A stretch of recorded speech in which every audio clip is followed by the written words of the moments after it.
Ha ha ha ha, I did not set up my overlays properly. There we go.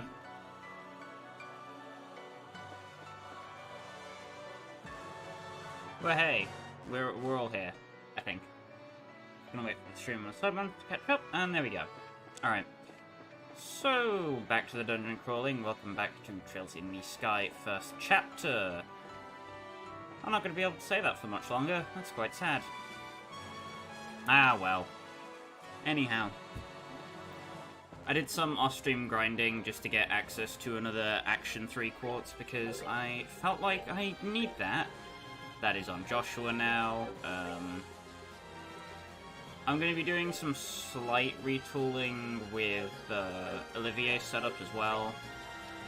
Once I get enough Black Sepith for him to have an Action 3 as well, because he's going to need it.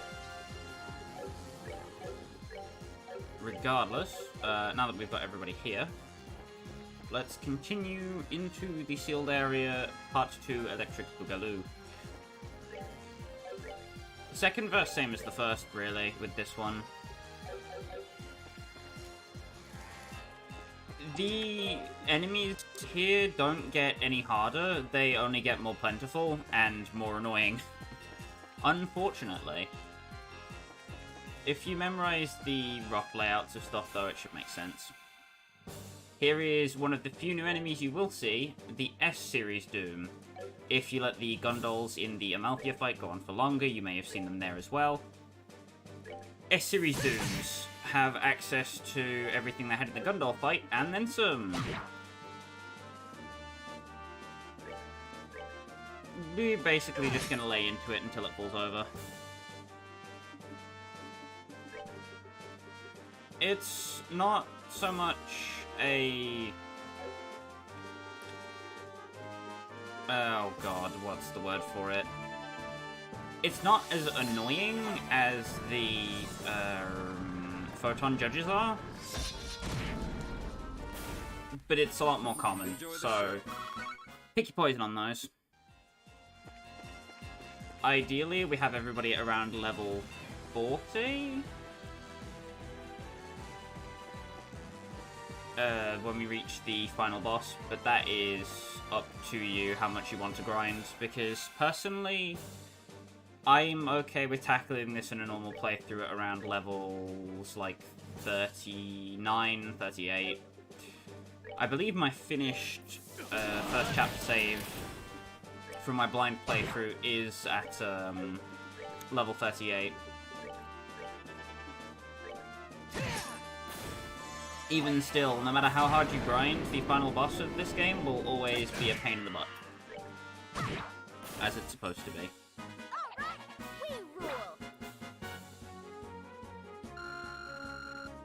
But it's fairly simple to get to level 39. Getting to 38 is a bit... but...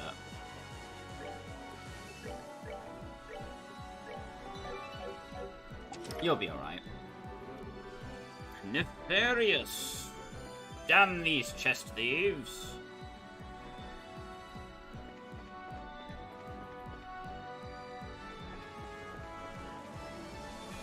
So we're just gonna hug the left wall as we go through the dungeon here for the moment. Mostly just because I don't want to get lost, same as I explained in the first run-through that we did of the first area.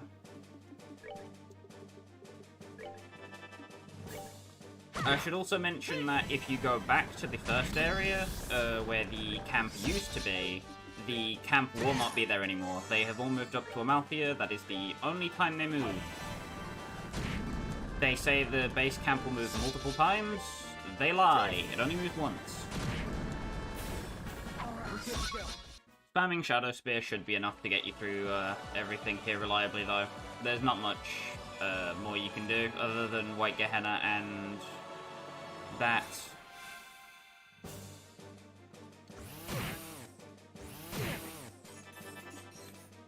I guess a couple things I can speak about while I'm going through. I'm trying not to step on the toes of what I spoke about last time we were going through the dungeon, because repeating points is bad. for people who are watching these back-to-back, I apologize profusely if I do come up with anything that I've already said. It's just that staring at the same grey and white kind of wall scheme tends a bit bonkers.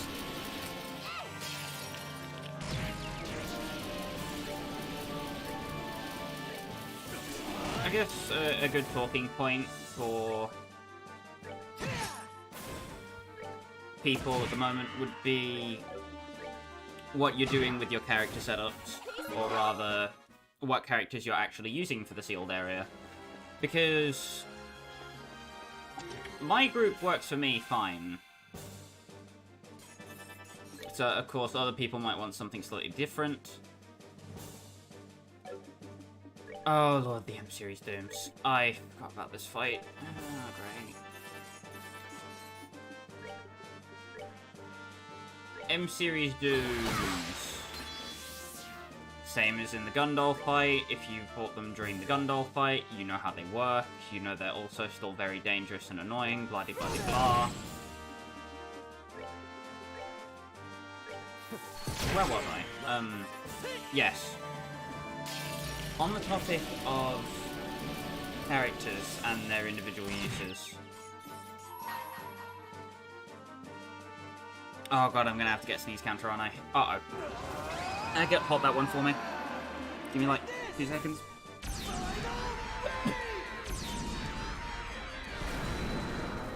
Right.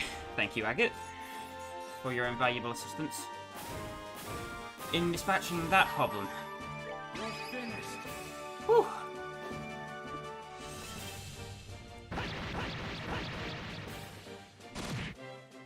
Estelle and Joshua are forced, so there's not even any reason to question their usage. You just have to use them. Estelle has a mixed bag of pretty much everything. Joshua is raw, squishy DPS glass cannonage.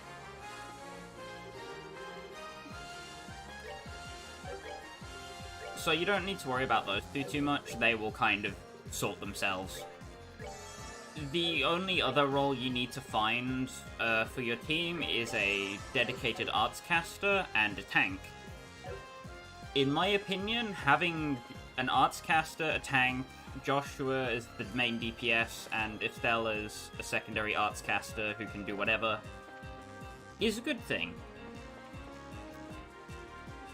Personally, if you weren't using Agate, I would be using Zin for his just dumb utility with no, it's Distend, not Composure. Composure's healing. Distend gives you an insane amount of durability on top of the defense 3 you're going to be having on him anyway, which is just crazy to begin with, because it's Zin and he's built like a dump truck.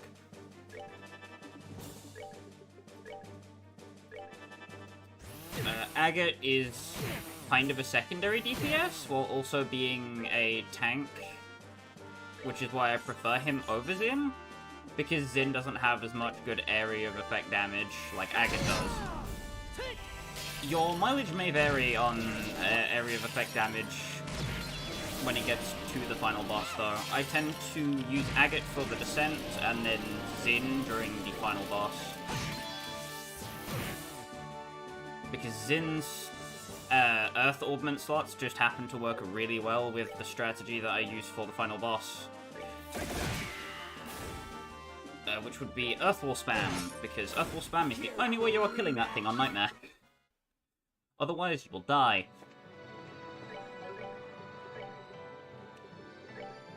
But I suppose that is a problem to be discussed when we actually get to the final boss, so I can talk about that at length, ad nauseum, blah blah blah blah.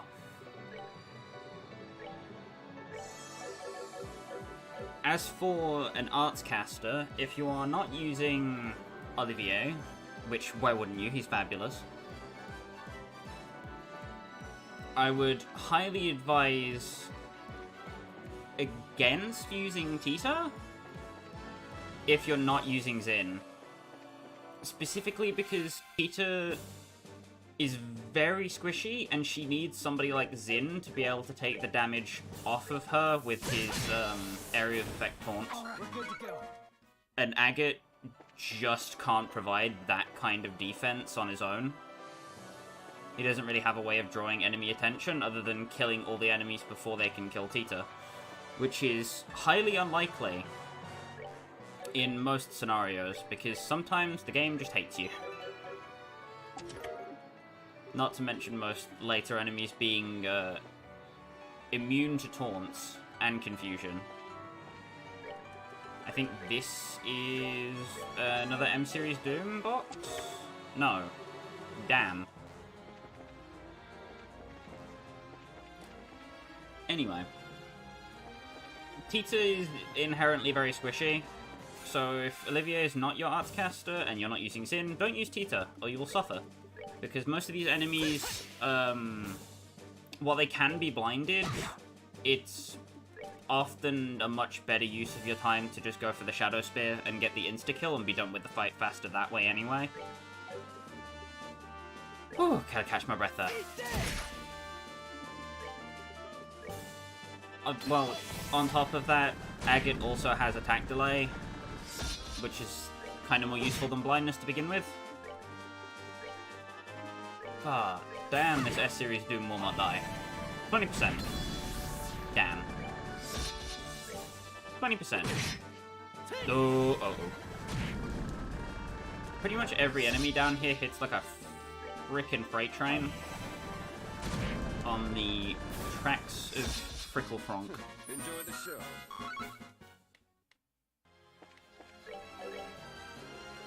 So for that reason, I also wouldn't recommend bringing Tita for the Descent at the very least, because she will get absolutely domed.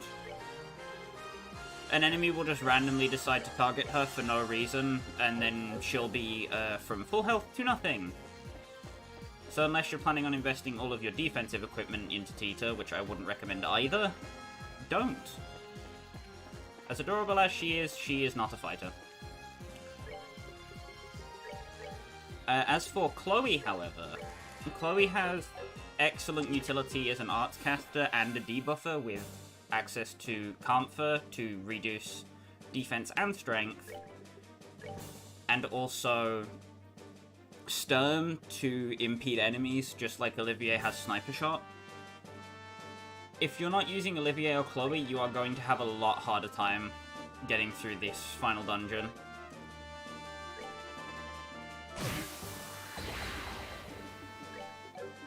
And I think I'm not forgetting anyone else. Oh, crud, Scheherazade. Scheherazade is just kind of... she's a weird character, I'll put it like that. Attack delay is... or not attack delay, attack advance, sorry.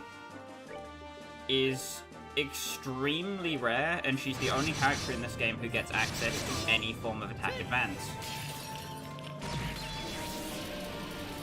The benefit of being able to instantly cast arts by having your entire group charge up and then having her attack advance them all so they can immediately cast arts will save your ass.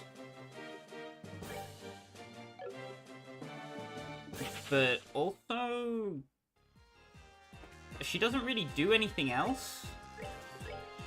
So she'll kind of just be in her own corner of the fight, doing nothing other than speeding everyone else up and getting absolutely domed. And she's more of a dodge tank in this game, which isn't really a good thing, because arts will always dome you no matter what. The dodge tanking is not a strat I would advise. That Wonder Wave. Uh-oh. So this could be potentially very bad if Agate just decides to be a massive schlong. And for that purpose, I'm going to... Well, I suppose the good thing about arts being cast is that they will finish casting arts even if they get confused. So Olivier won't suddenly Uno reverse card betray us on the spot. Thank God. Otherwise we'd have problems. White Gehenna still goes off. I'm gonna give Agate the turn there, I think. Ah, just barely. Missed that. Damn. Strike goes off on the enemy. Which is something I should also probably mention about how Strike works, because Strike is calculated for the individual enemies, not the attack itself. As in, if you have a character with Strike and they hit multiple targets, it will calculate whether or not the hit is a crit for each individual target, instead of having the, every target be hit by a crit. For example, right there you saw, just a few seconds ago, it targeted the D-Series Doom and 2 broken pieces. Only one of the broken pieces got hit by a crit, everything else was normal damage. Also, holy crap, they want to kill me, that is 3 crits. Jesus. Speaking of crits... This is bad. If Joshua does not kill, we have problems. Joshua did not kill, we have problems. Oh. God bless speed up. That is one thing I cannot praise the Steam port of this game enough for, is speed up function. Chef's kiss.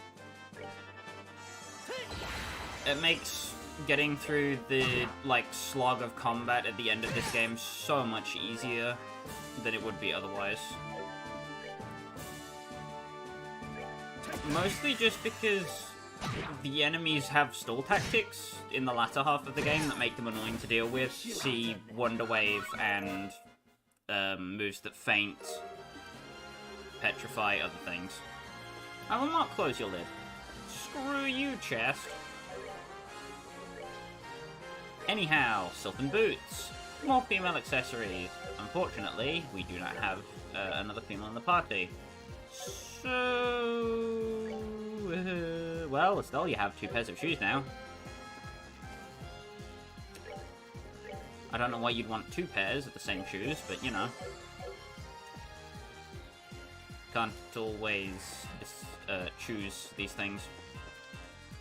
Sometimes life just decides you're getting 2 pairs of the same shoes. I'm not sure where this bit's going, but I'm gonna drop it now.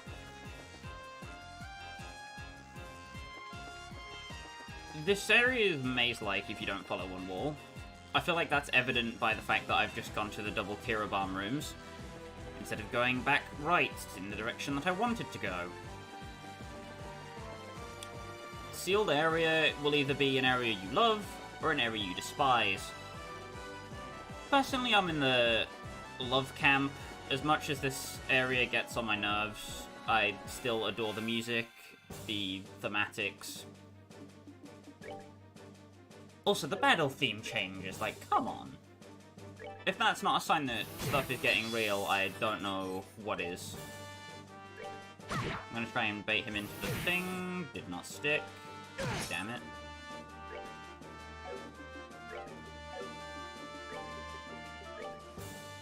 If you have Olivier equipped with the Action 3 as well, you would be casting arts way faster and bloody bloody blah.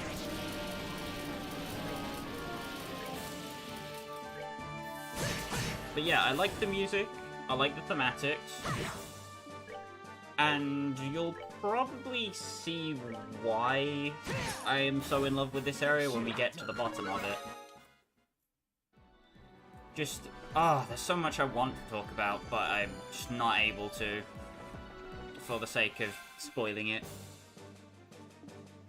I'd like anybody who is going against my advice and watching this before doing their own playthrough to at least not be robbed of the experience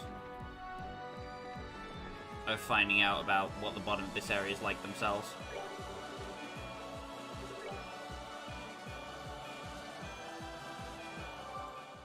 It is magical. And all future Trails games kind of feel like they're inspired, at least, from first chapter's kind of final dungeon structure of just dumping you into a massive place and saying, go.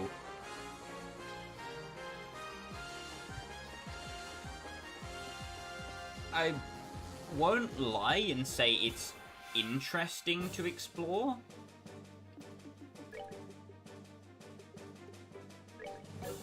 But the plot kind of has you by the hooks at the minute, if you're like a normal player. Which kind of forces you into continuing, if that particularly interests you.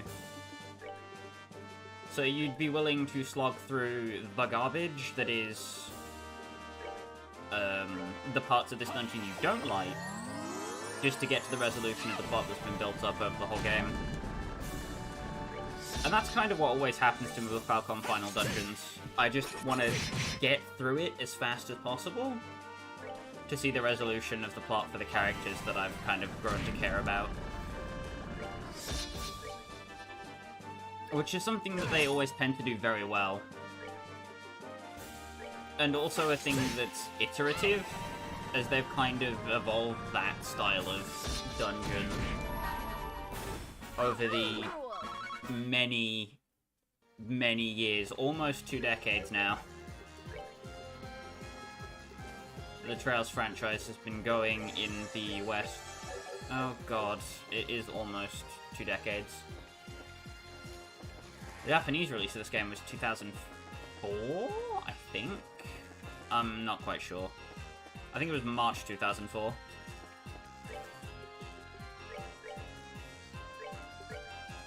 Should also be an encounter chest. Never mind.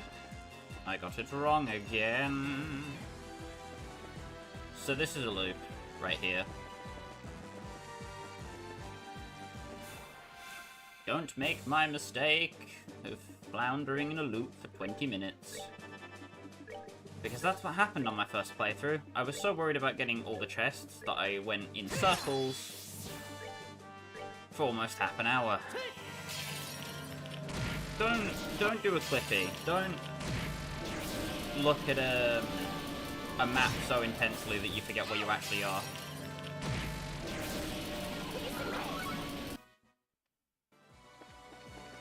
We're just kind of white gehenning our way through the entire dungeon at the minute. Was it this section? Okay, I do believe the 3rd floor has been fully done. I'm just gonna check that we aren't missing any chests.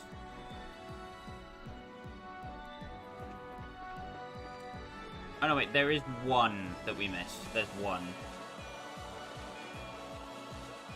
It's not in this loop. Let me go and heal real quick. I'm fairly sure it's an elevator on the 4th floor. You have to go back up. Anyway, the game giving you 2 Sylvan boots and 2 Atlas boots in the dungeon is kind of encouraging you to go 2 female, 2 male party.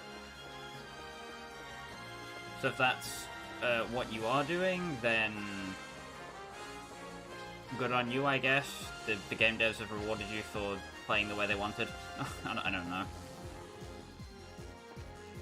Wake up, sheeple. Stop playing the game the way the devs intended. Break it in half. Or thirds. I am not your mum. Evil Eye being the best art in the game. At least I think Evil Eye is the best art in the game. You can have a debate and prove me wrong if you like. I will quite happily discuss.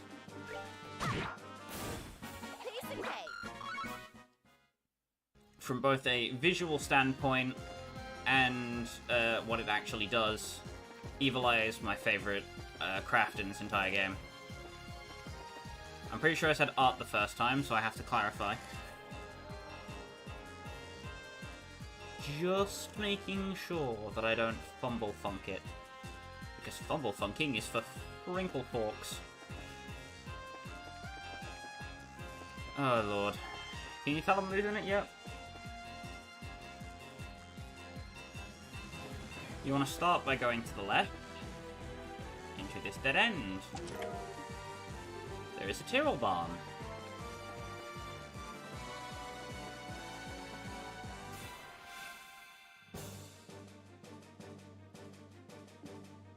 The enemy encounters do vary slightly the further down you get.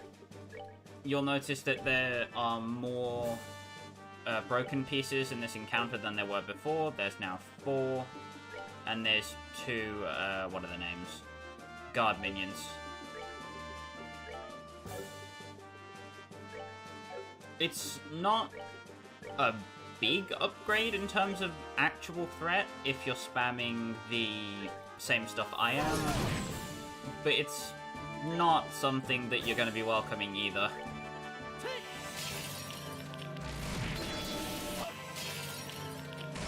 Triple White Gehenna basically does them all in though. And Joshua is the cleanup crew. Alright, we're good to go. Still got to level 39 without me noticing. On the 4th floor is where you'll find the upgraded weapons for Estelle and Joshua. Guarded by Gundolls, M-Series Dooms, and a broken piece. Gundolls behave in the same way that they did during the Amalthea boss fight. And what I would recommend doing is using Evil Eye on the Gundoll to slow down the M-Series Dooms as well. If your Death Blow procs, that's a bonus. Tomorrow, I'll Flame Smash. Just want to try and hit the M-Series Dooms in addition to everything else. Because the M-Series Dooms are more of a threat to you than the Gundolls. Other than the fact that the Gundoll can spawn M-Series Dooms, the Gundoll is not that big of a problem.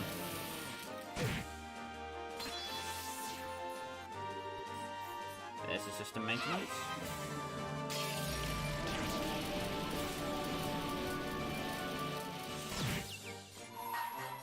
Gonna have Joshua use Black Fang, and Agate should be able to clean up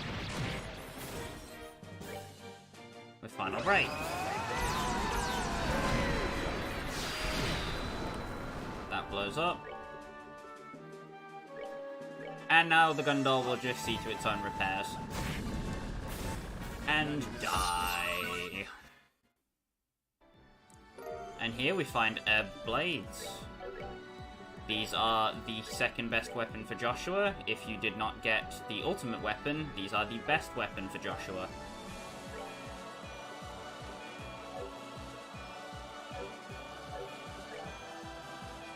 If you got the Twin Plovers, they have, I believe, an extra, they have 140 strength, or 150, I'm not sure.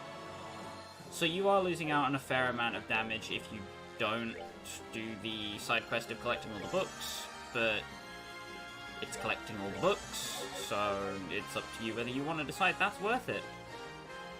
Personally, for me, it's not. But the lore's cool, though. Generally, just rule of thumb, if you don't have autosaves enabled, save before you open a chest down here, otherwise you will probably die.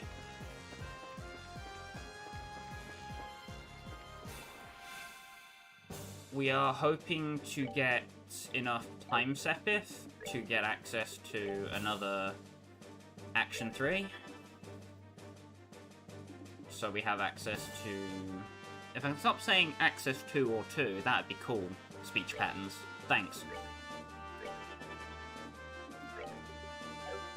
We will be able to get Action 3 on Olivier, and then he will be nigh unstoppable as an artscaster.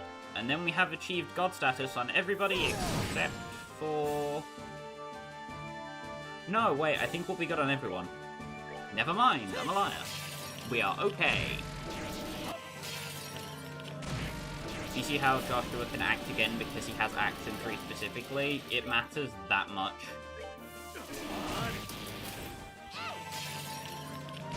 And that is why action 3 is important. It is the difference between life and death at a certain point. Gonna hard break. For no reason other than the animation being dope as hell. And we're gonna focus on the right broken piece. Well, not broken piece. Repair Booga Booga. We also want to... Oh, I was gonna say we want to Dragoon Edge, but we're not gonna get to do it, so... To that. Die!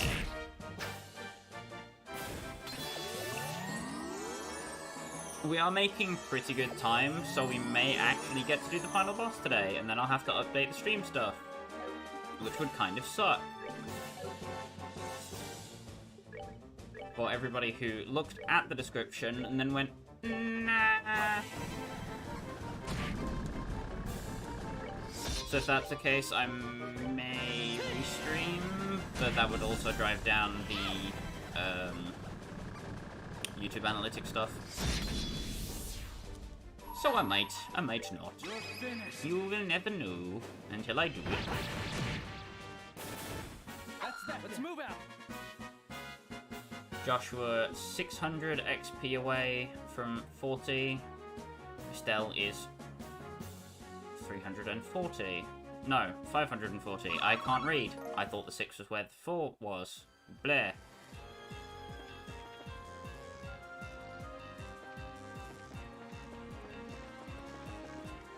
So we see it splitting into upper levels. We are essentially at the very core of the inside of Gransel Castle at the moment. Which is a bit daunting to think about, I'll be honest.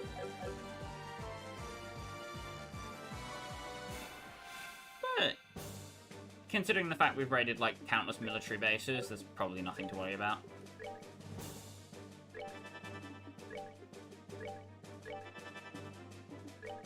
There will be a few things we need to grind for, but after we have finished with that grinding, we will be immediately into the final boss.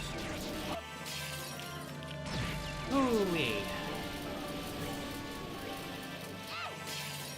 I'm gonna have to relabel this story finale, aren't I? Oh, bunkum.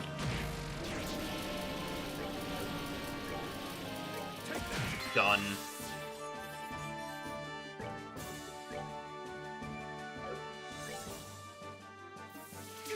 We can get Agate's Wild Raid.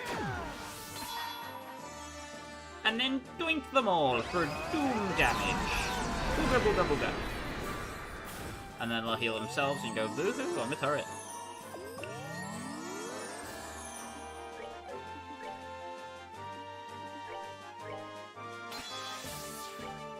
But yeah... They don't do a lot on their own. They just kind of La Terra, and that's about it.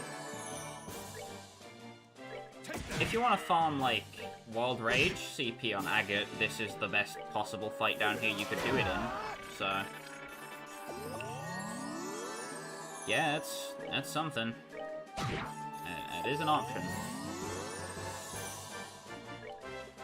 Anyhow, it's probably about time we end the little charade we've got going down here.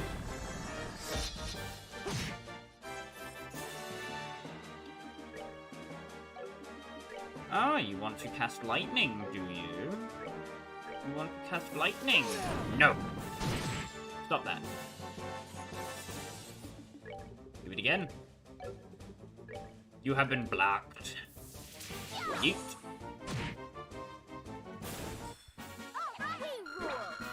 We rule indeed.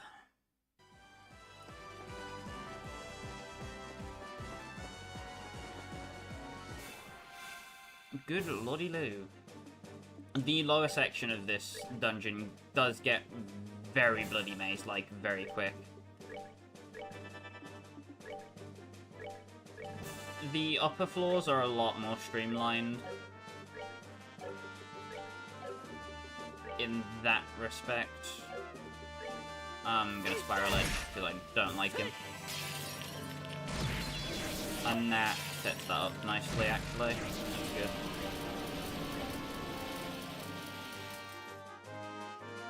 I'll Evil Eye that side.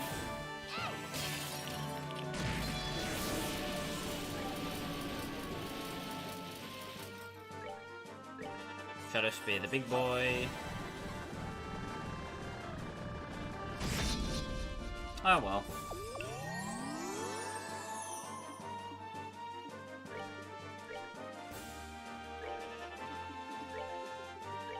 Go left, go right, go left. Forward march. I don't know why that song is stuck in my head. It is. Where we have some loops. After deploying a significant amount of loops on the ground, Olivier will hit nothing because we messed him up. Sorry, Olivier. My bad. Gonna deal with the one that is not fainted at the moment. Don't ask me how a machine like that can faint when it doesn't have organic parts, but it does, I guess. Yeah. Maybe they got some bones in there.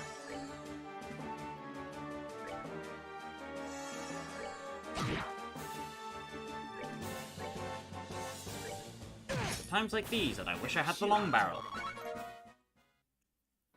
I'm not sure where I lost it, but the long barrel. Is this the uppy that I'm thinking of? No, it's a down.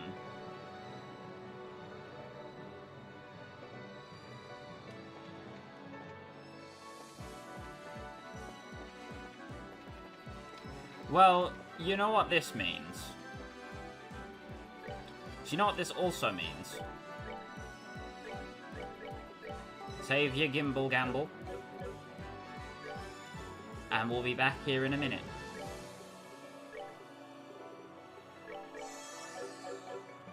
Well, I very quickly rename the stream.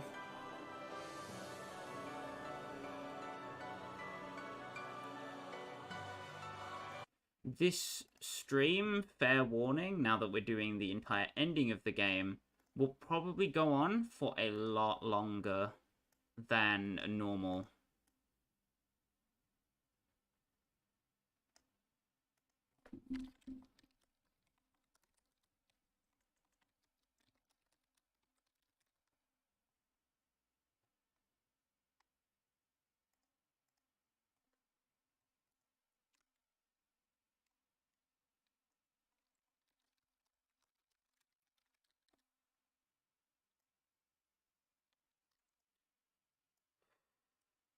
Okay, gotta edit.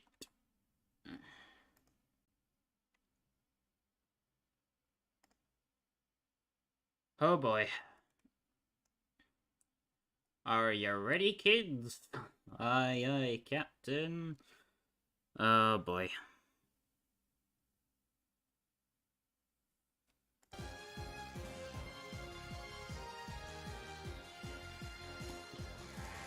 Right, let's go.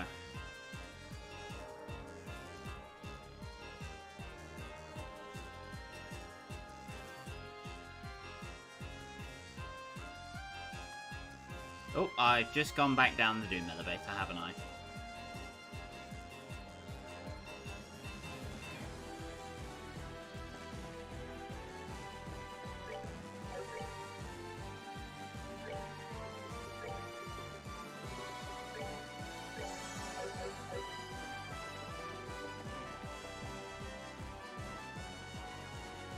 Here is what I was looking for. So, when do you plan on giving me my stuff back? Never, unfortunately. For you! Ho ho ho ho ho.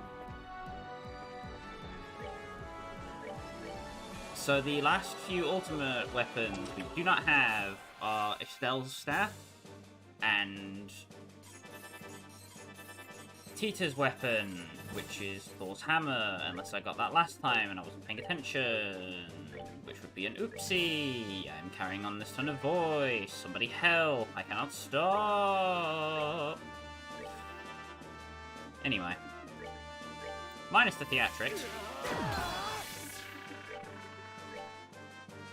This is basically going to be a nuke fest. Do we nuke them or do they nuke us? Let's find out.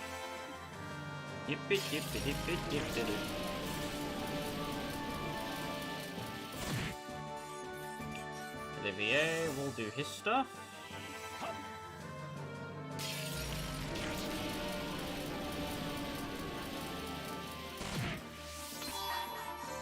Olivier will do more Olivier stuff. With his hop gun. With the hop gun, when he says hop, and fires his hop gun that hops. Agate should deal enough damage.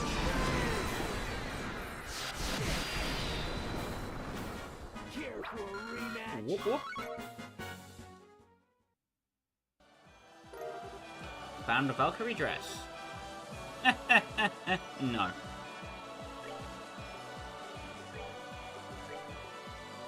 Another female accessory. That is the female equivalent of Royal Guard.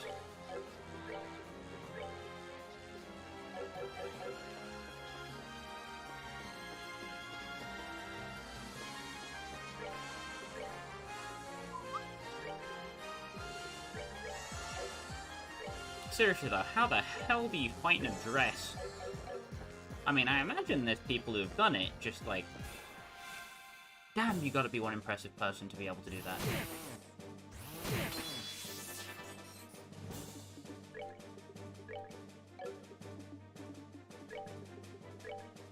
So with that all being said and done, Lord,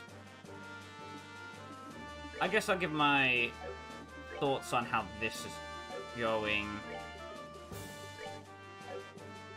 I'm definitely planning on doing something related to the second chapter immediately after this. I'm not sure what it's going to be yet, if it's going to be a playthrough plus review in the style of what I'm doing with first chapter at the moment. But I definitely want to do more on the series.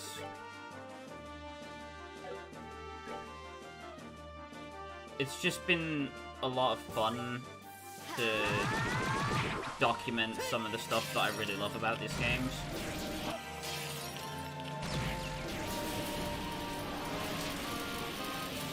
That lightning misses, because we moved out of the way. That lightning gets a double hit. Yowza. Well, that was just unpleasant. And now you die.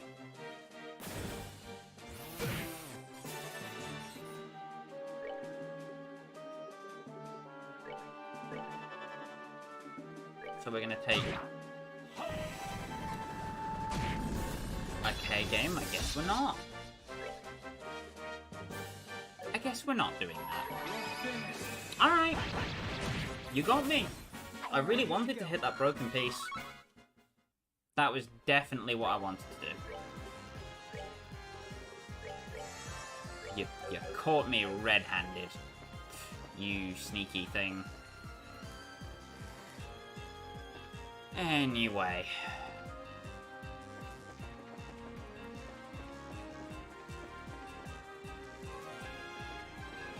Why am I going back this way? That's not correct. To get up to that section, you need to come from that area. So you have to go all the way back to the beginning of the 4th floor.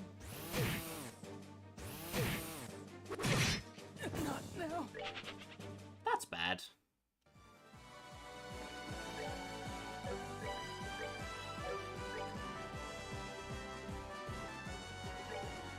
Gonna Thelius. Double latte, thank you Olivier, very cool.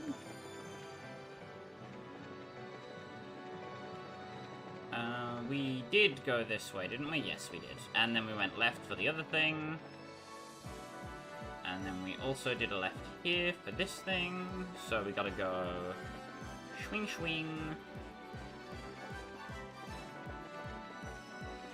Nope, this is the wrong direction. This is too far. We need to go down here. Tyrol bomb. An empty chest is a tragic thing indeed. Indubitably. Because it means there's no loot for me to steal.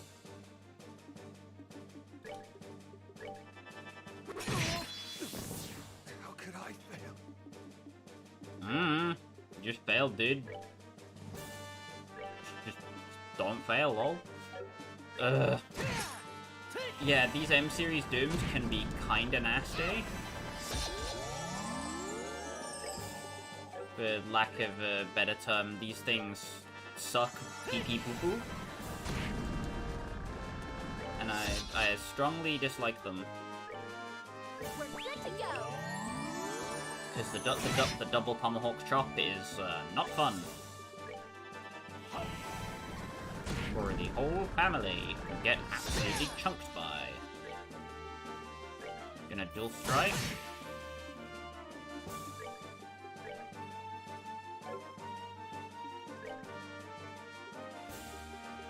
Can I get away with the damage dealing thing? No, I can't. So this will have to do.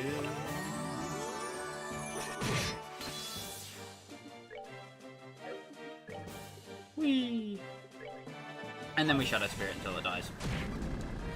Bong bong bong.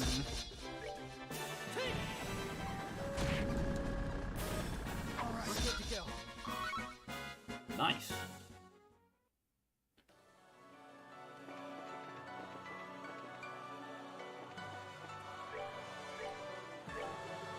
Heal and save your game.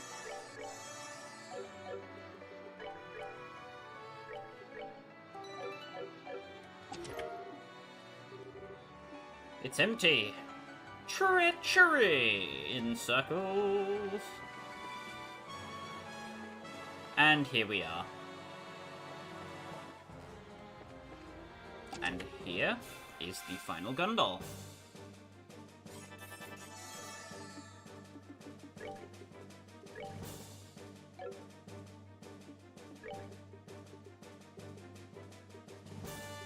So we are going to eat some monster sushi.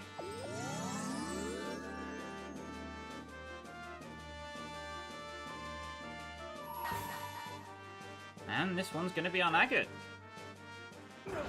Should be about 2,000 damage-ish. Probably a bit less. Nope, bit more actually. That one was surprising. And Joshua's just gonna clean house. Or he's not. And now I'm worried. Done. Gun solves all problems. Solve problem with gun. Royal Guard number 2. Double dipping is against the rules. Oh, boo.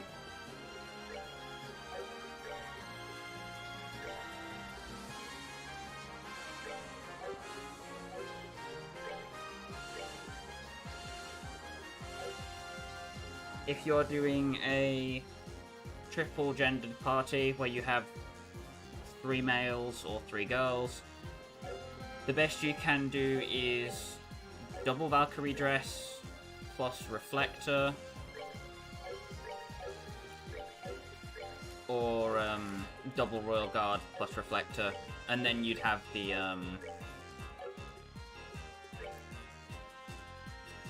Royal Guard or Valkyrie dress on Estelle or Joshua, bloody bloody blah.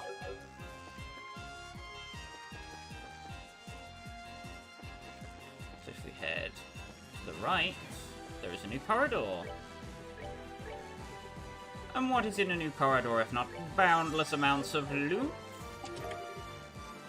Celestial bombs. It wouldn't be empty if you hadn't taken the stuff in it.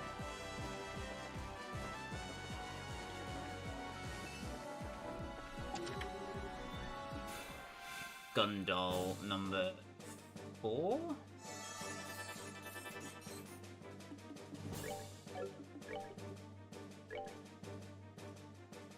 They will not get a turn before I do.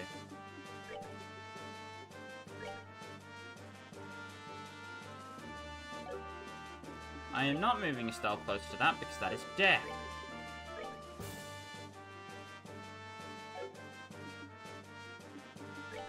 What I will do, however, is hard break that.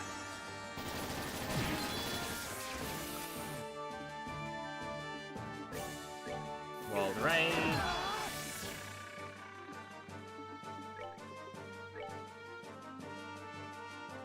And wait Gehenna. Now I'm in a little bit of a pickle. In case you haven't noticed. Oh no, wait, never mind, I'm fine. I'm a liar. I'm a complete and utter liar pants. My pants are indeed on fire.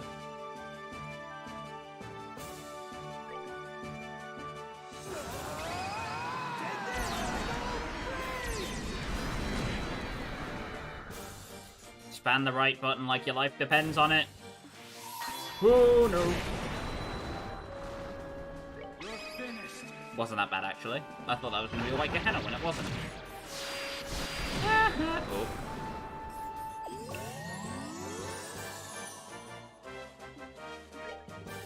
Healing is required immediately. Oh boy. Olivier don't care. My boy don't care. He out here. He living. The Gondols are very strange enemies, to say the least. From a lore perspective, they're like fascinating, but from a gameplay perspective, they are a complete flipping coin toss. See what I did there.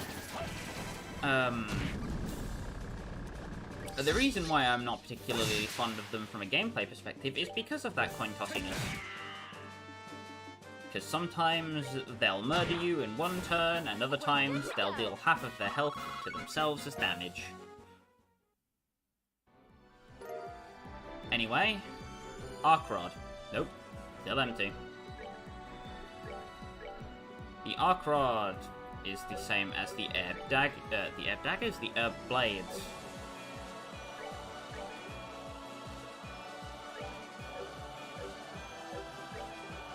Where they both have an effectiveness. Or an effective 120 power. Estelle's just has the +1 range because all staffs have +1 range because range is tied to the weapon, not the character. You again? Me again! Huzzah! That's the autosave going off. Another Celestial Bomb. This chest is empty. Are you surprised? No. So with this suite completely cleaned, just checking all the rooms, making sure I haven't missed any. Tirol Bomb. It's so empty it hurts. Well. That makes two of us. Nothing in that chest. Tragic indeed, indeed.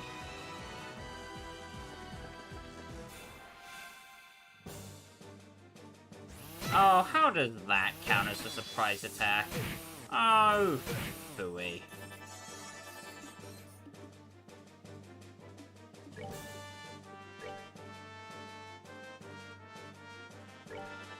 I would appreciate it if you did not.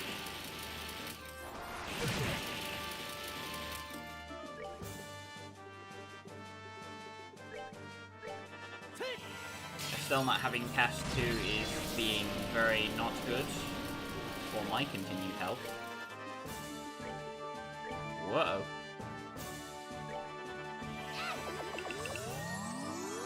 The white Gehenna spam is real. I love the...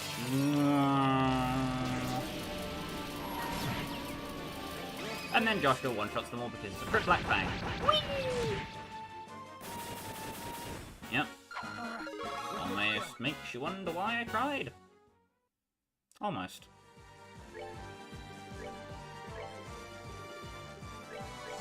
With that, Agate finally hits his peak at 3,100 HP. He is doing numbers. Oh, crud. This is the wrong way. Is it? No, it's not. I am dumb. Not that you needed me to tell you that, but I am dumb. Self-deprecation! Away!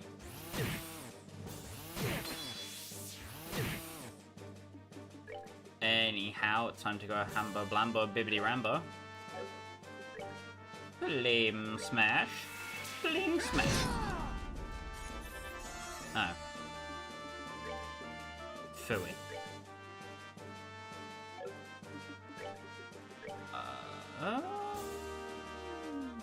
I believe I deal enough damage to kill that. Crap. Insta-kill, please. Come on. Come on, baby, come on. Never punished. Ow, that's my knuckle off my desk. Ow. Okay, maybe I am punished. Maybe I am punished. Game plus. Don't take it out on me. I did very little wrong. That's what I get for being cocky, though.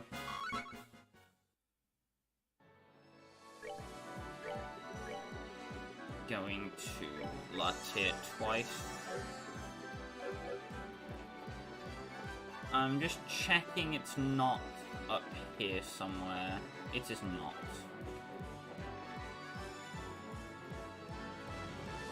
Oh boy.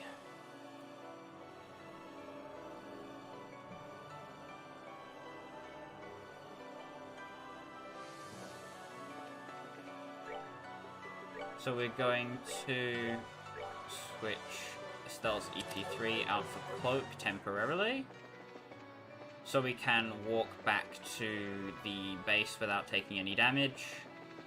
If you did not grab Cloak, I fear for your sanity in this place, because it will drive you nuts.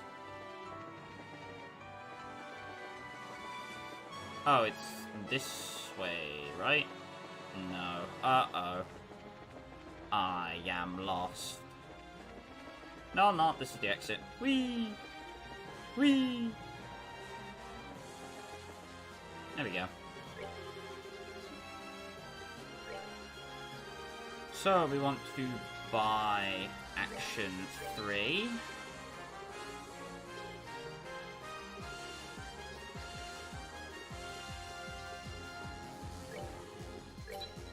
I'm pretty sure I don't own any of those, period, so I'll get them for giggles.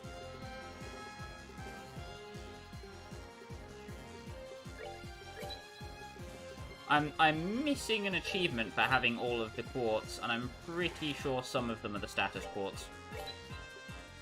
Nope, it was Shield 2, and the achievement name is That's a Lot of Balls. Well, now I just feel silly. Anyway, I've collected all the balls. They're not Dragon Balls, unfortunately, so they're not going to be doing much for me, but they are still balls.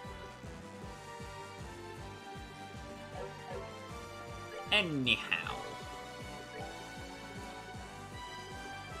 Olivier will be the fine recipient of an Action 3, as that is basically all I'm going to want on him.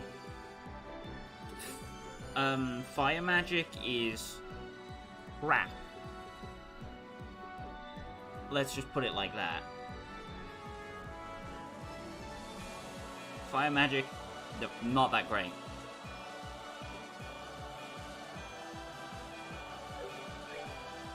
Agate is stuck with this setup because of the way his crappy quartz is. That's just the way he leans. There's not much you can do about that.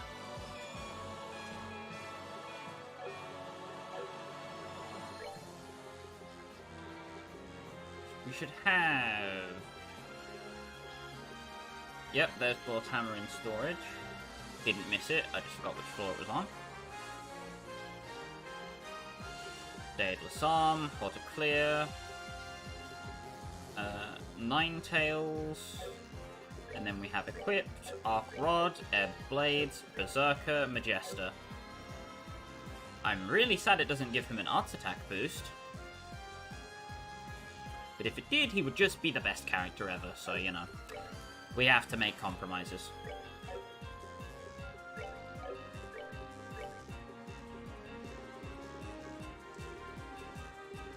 The EP Cut 2 here is purely just so he can heal slightly more effectively. That's the only reason it's there. Otherwise I would not be using it.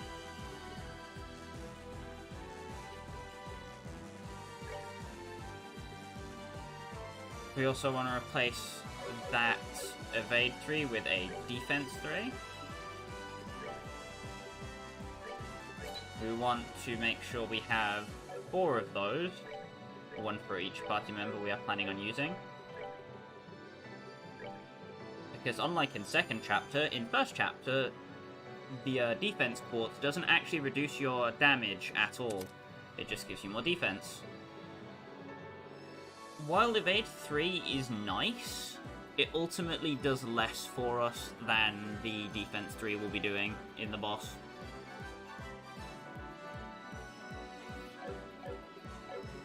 In terms of your equipment, Gladiator Belt and Grail Locket should always be on Joshua, as he is your main damage dealer. If you are not using the Gladiator Belt Grail Locket combo on Joshua, you may want to put your Gladiator Belt on someone else. Like Agate, like Zin.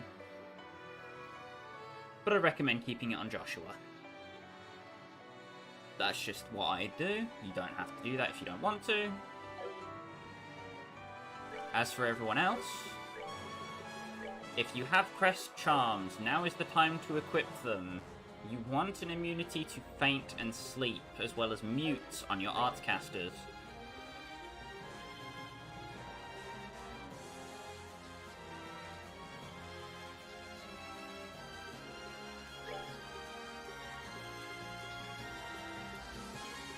I need to double check if they have Confusion, because if they have Confusion, that's a problem.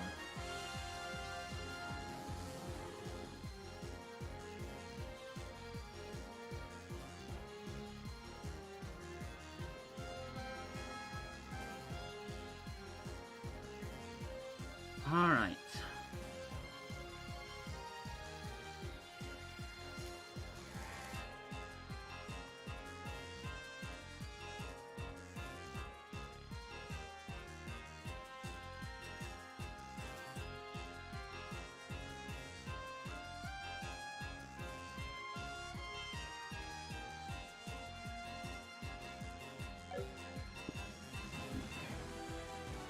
It does not look like he does, thankfully.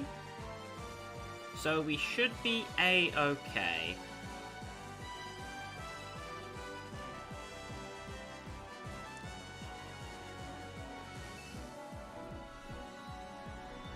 The problem we will be having, however, is with Photon Judge.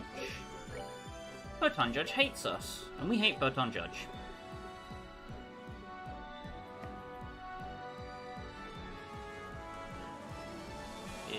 This sound correct? Uh-oh.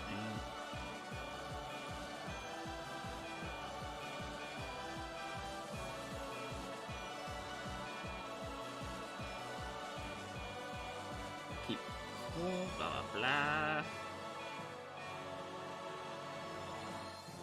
I do believe Crest Charms, we should be fine.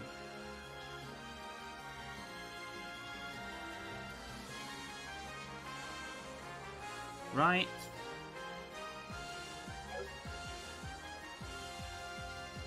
Well then.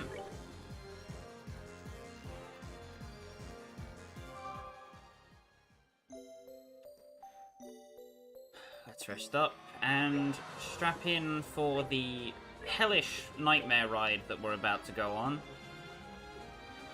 I just said the name of the difficulty without even realizing. Oh, Lord.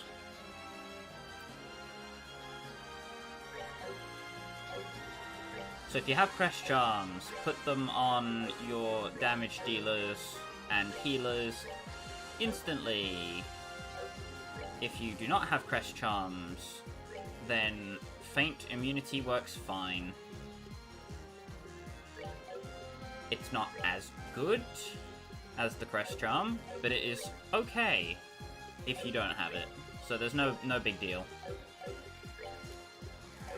I have my setup like this, so Gladiator Headband, Crest Charm Estelle, Gladiator Belt, Grell Locket on Joshua, Gladiator Headband, Feather Brooch Agate, and Olivier with Feather Brooch and Glam Choker. I believe I could get level ups on Estelle and Joshua fairly reasonably before we go in. So I'm going to take care of that really quickly. Just need to switch Estelle onto an EP Cut 3.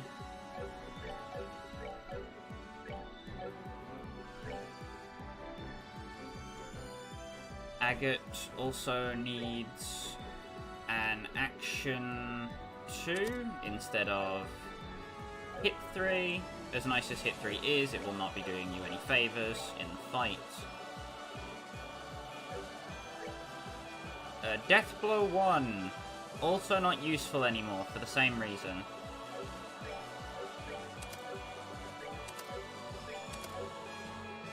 So you can safely move these around. Buff 8, cast 2 down there.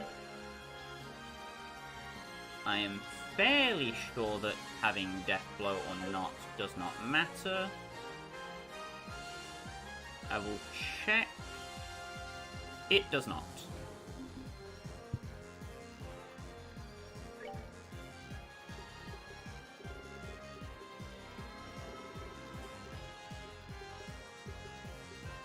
Oh boy.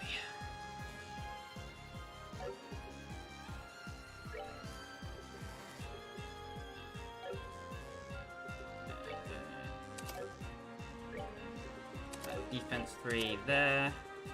The attack 3 should be on its own because we don't actually get any benefits from having it in the main slots up here.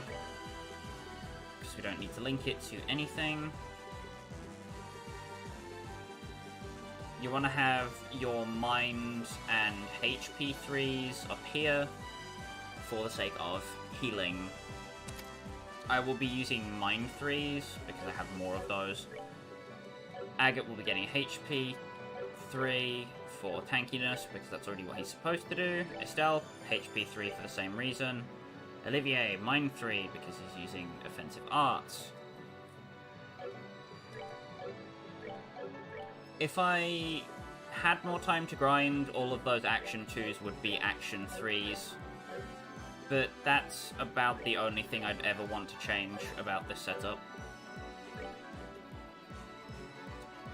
And without further ado, let's get those last levels and get down to the final boss. Hooey. It feels almost surreal to be saying that. Especially considering how long this has taken. It's been about half a year, I want to say. But I definitely appreciate everybody who has followed this journey in the slightest. Whether you stuck around for very long or not. I'll probably reiterate that at the end of this stream, but it does mean a lot that people would even want to watch somebody do this. Because this is tantamount to torture. And I'd be all too happy to do it again.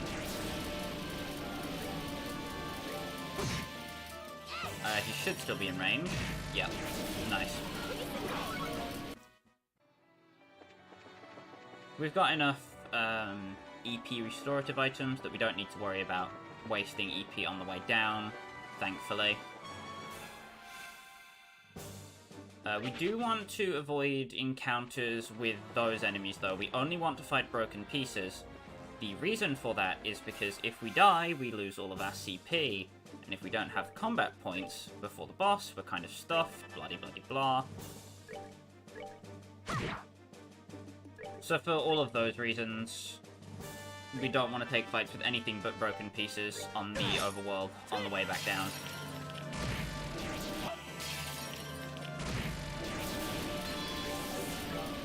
Two down. Whoa.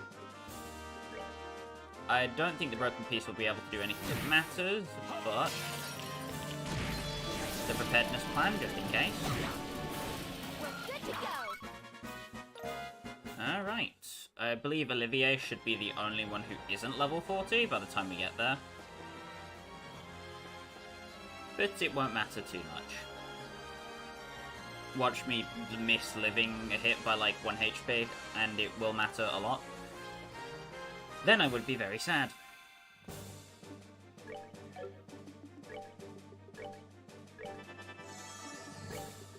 So we're just gonna wait for Gehenna our way through the rest of these encounters. Except for Agate. Agate's just gonna swing, because that's what Agate does best. He swing, he short sword.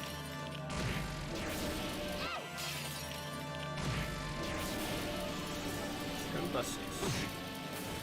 Alright, we're good to go. Still on the cusp of 40. Gonna mash out any healing that needs to be done there. And then it's down, following this path.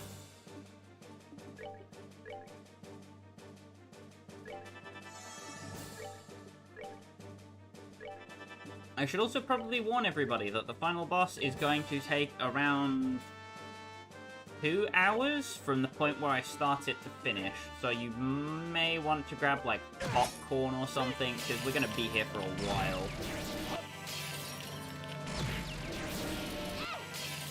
Oh lord. This will be my first time doing it on Nightmare, so we're all in for a little bit of a treat, I suppose, because I'm going to be tortured. Got that extra level.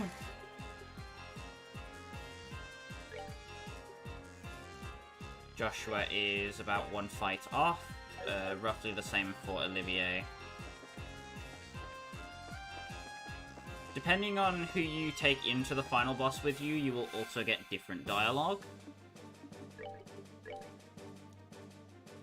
So if that's something that you do want to see and are interested in, make sure you save before you enter the final boss and once you have all your preparations done.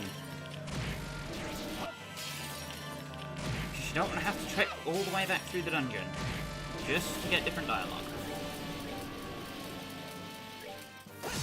Flicker. Flicker is like the most lifesaver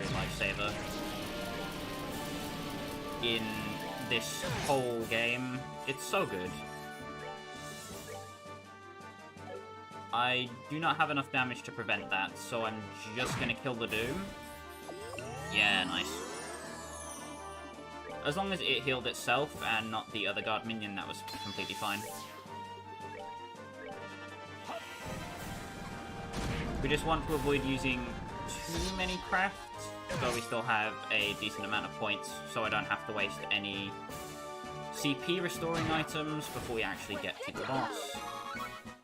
That is Joshua's final level up.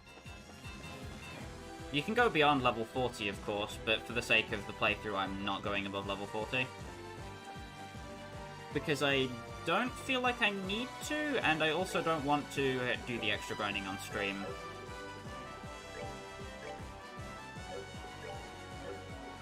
Oh. Status, hello?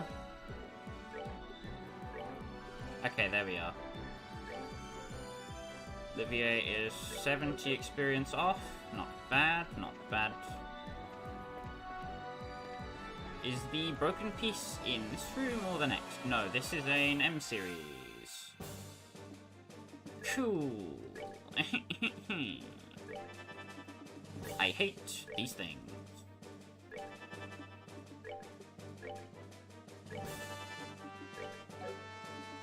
And I guess just gonna bonk it.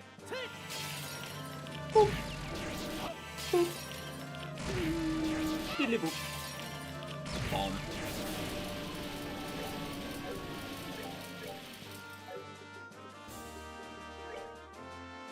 Going to flicker the upper guard minion, and Olivier is going to waddle in a direction.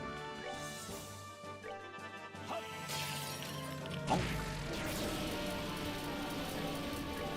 Bonk. Estelle and Joshua can clean up the S-Series Doom, and Agate should be able to take care of the minion on his own. Unless it does that. God damn it. We'll get him eventually. He can't run forever.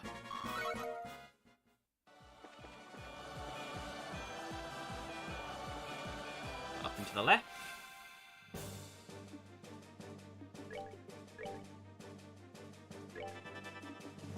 Everybody gonna wait Gehenna. Not Hellgate, Estelle. Not Hellgate. Wrong thing. No. I have sliced the wrong button. I meant to say selected, because sliced doesn't make sense in this context. Whoops. Either way, Joshua's got that guard minion.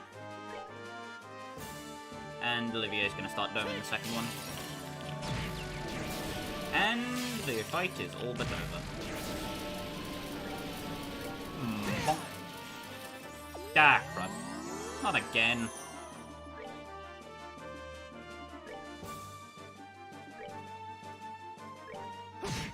Oh boy.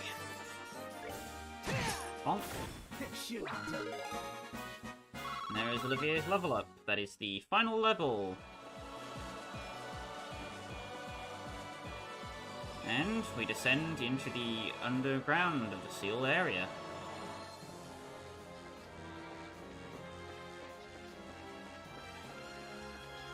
We've come very far from that first job in Roland, saving those kids from Esmela's tower.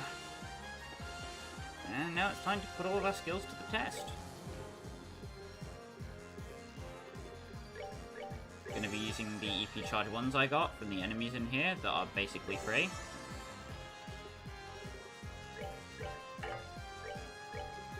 Everybody should be at full health.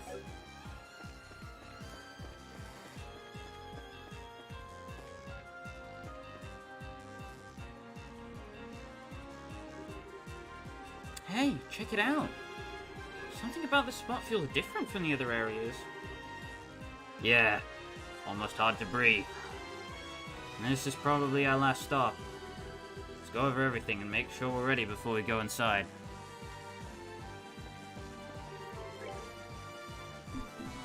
It is as the boy says. This is your last chance to do anything you want to do inside the sealed area before you enter the final boss chamber.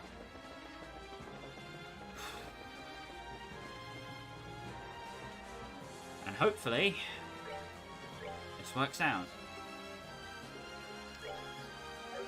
So character positioning. Olivier is in the back corner, away from danger.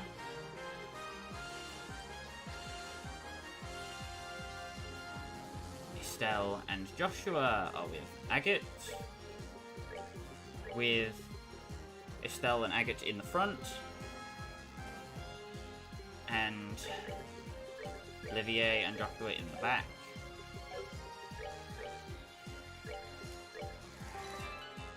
Save the game. And let's go on.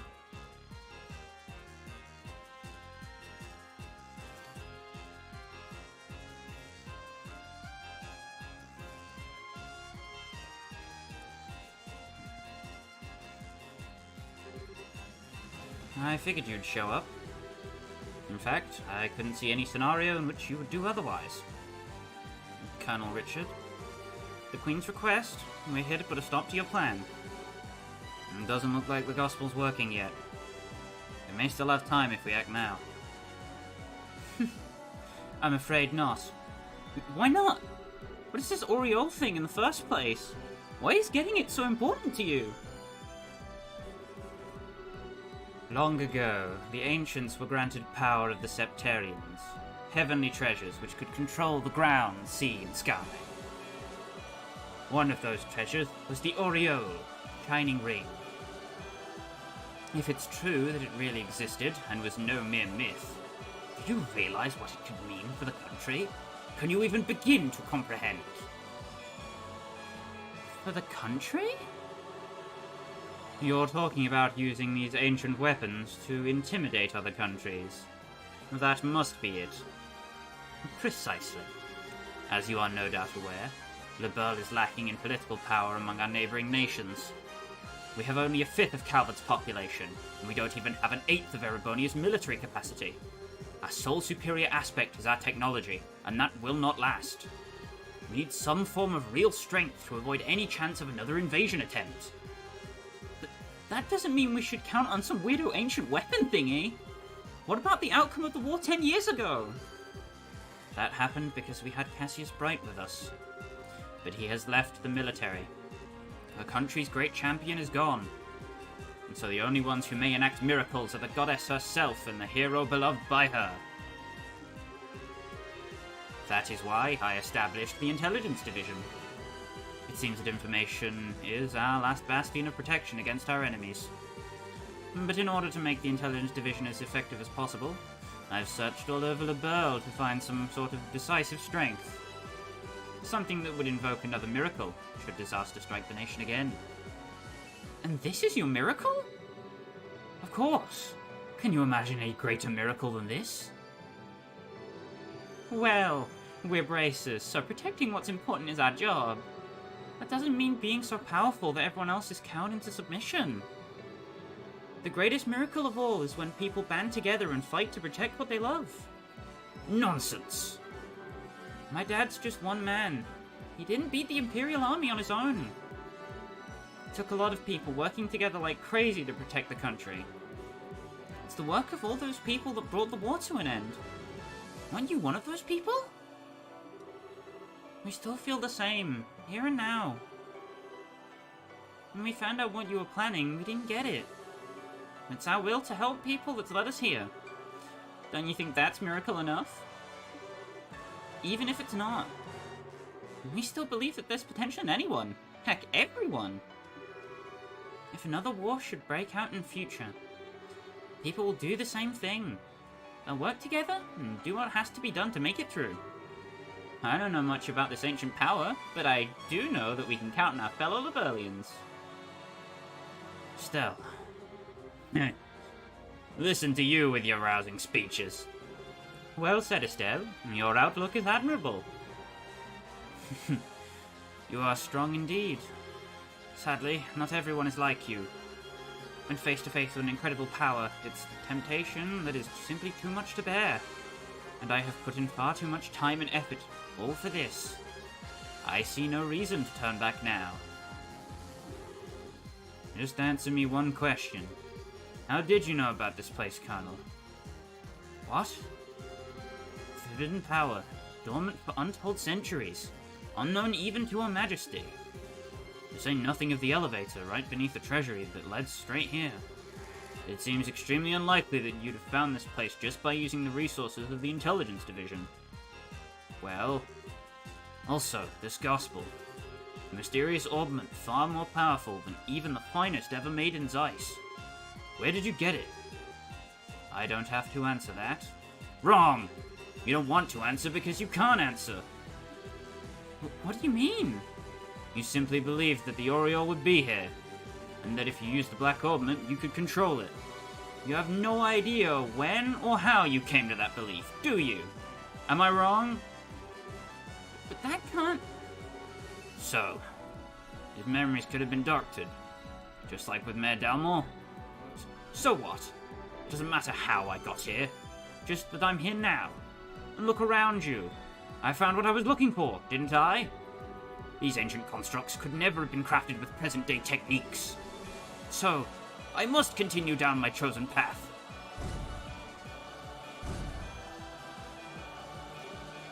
Oh. If you truly believe in the path you've chosen, then try to stop me. Succeed or fail, one dream will be realized, while another crumbles to dust. Now allow me to show you the artistry of one who studied under the Divine Blade. Bring it on. If this is how it must be, then you'll be given no quarter.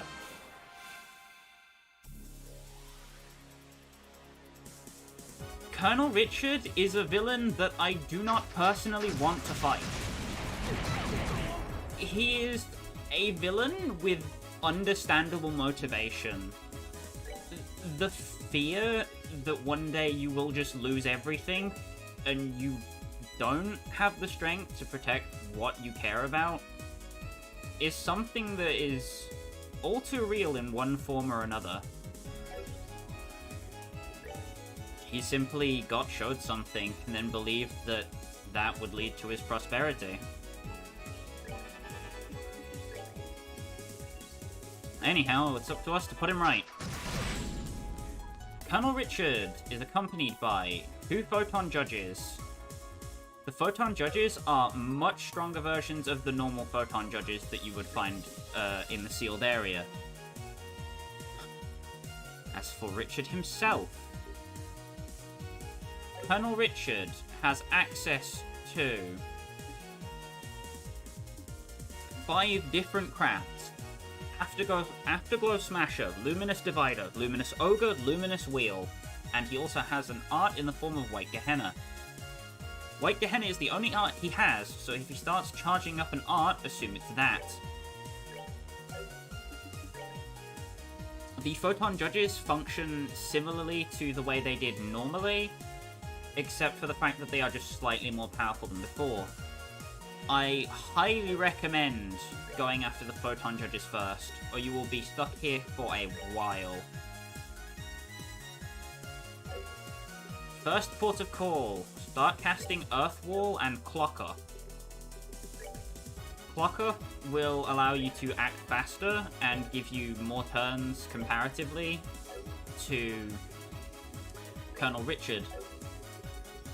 You always want Earthwall up before Richard has an attack available, otherwise he will deal a boatload of damage to you. This is why I have all of my characters very closely grouped together. As Colonel Richard hits like an absolute freight train. More so than anything else in the dungeon. What I'm going to do is clock up EX on Joshua. He goes for Luminous Wheel. Luminous Wheel is an AoE craft, the only one he has.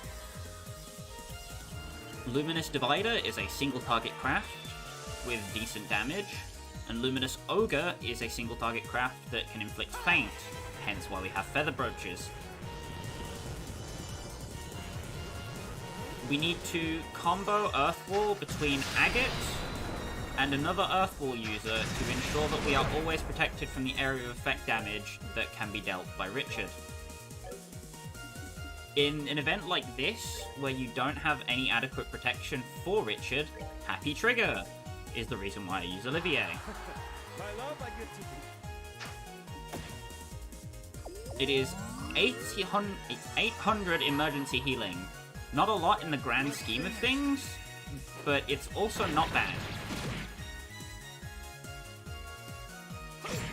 He basic attacks, that's probably the best thing we could have hoped for.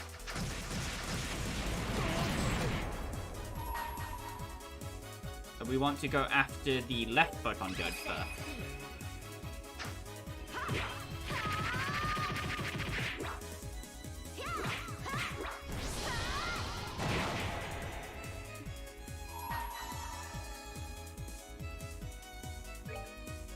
You want to break through the defense of the left Photon Judge, or the right Photon Judge, as fast as possible. Unfortunately, I've just screwed myself. Case in point.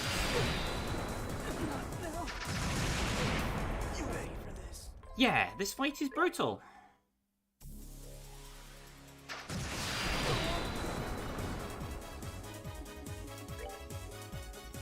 The enemies give you almost no chance to rest.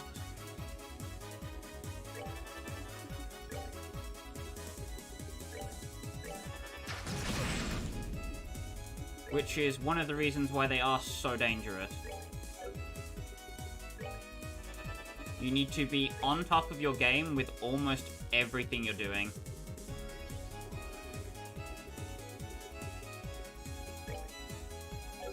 I'm gonna ready an earth wall from agate.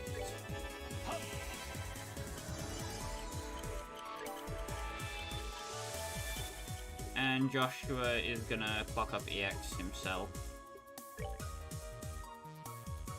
Unless I can get away with earth wall clock up, but I don't think that'll work. If he goes for luminous wheel, we have a problem, otherwise I should be okay.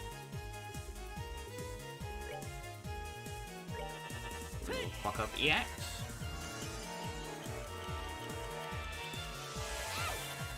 Latira comes up, it gets everyone to full. We want to steal this turn. You're finished. I'd like to explain my thought process, but the game won't give me 2 seconds to think.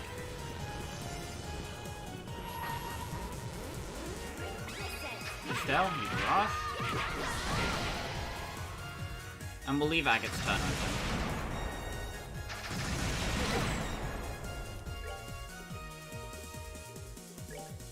We can, with clock up EX, barely get an Earth Wall in before Richard. The next step we want to take is a Latte with Agate to bait an Arts Attack Canceller. Because he has Earth Wall up, it takes 2 shots, and that nullifies the Photon Judge's turns. Effectively.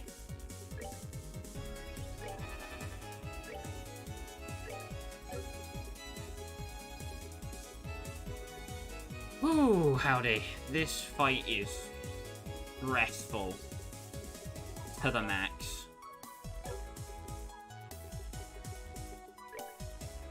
Either way, we want to set up another Earth Wall.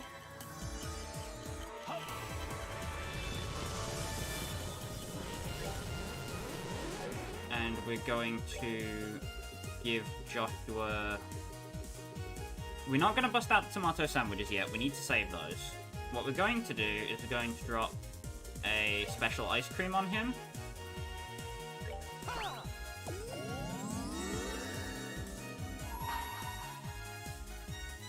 And with some turn stalling...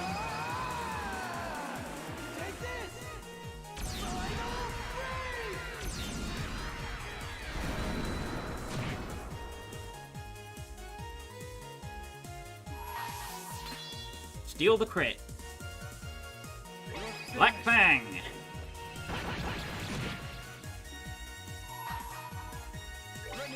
Howling Bullet.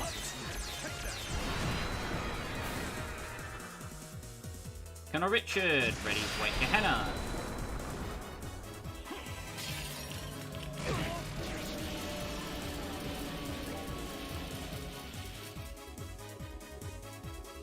Now, the problem we are facing here is that if Colonel Richard decides to be mean, we lose. Is he mean? He's very mean.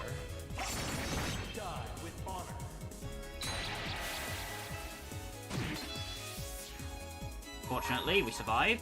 Estelle is not going to live because it's going to Atomic Missile, so we just take the free S-Craft that we get. Deal the damage while we've got it.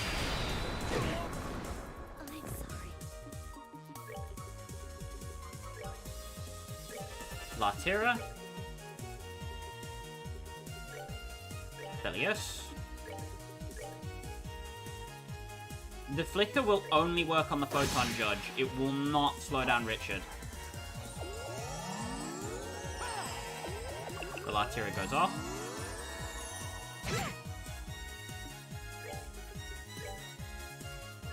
Latira again.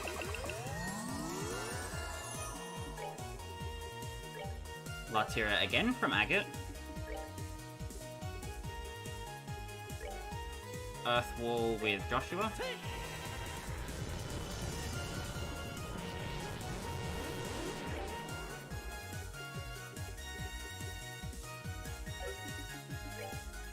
Once the Photon Judges are removed from the fight, Richard becomes considerably less of a threat. It's just removing the Photon Judges to begin with that is a problem. We are going to go for a Flare Arrow, because we want to get AA cancelled by the Photon Judge. That's a Luminous Wheel. As a pretense in case he does that.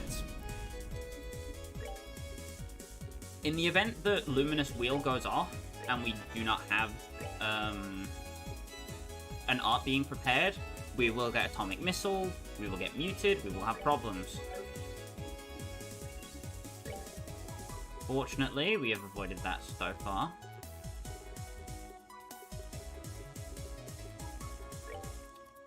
Again, we're just going to ready Flare Arrow.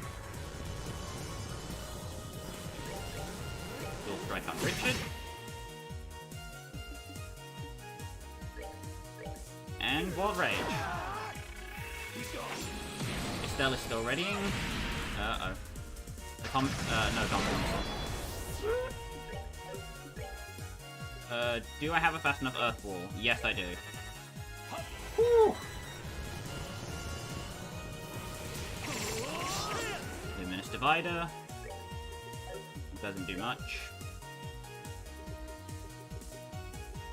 We need another Clock Up EX on Olivier immediately. And we also need to kill the Photon Judge.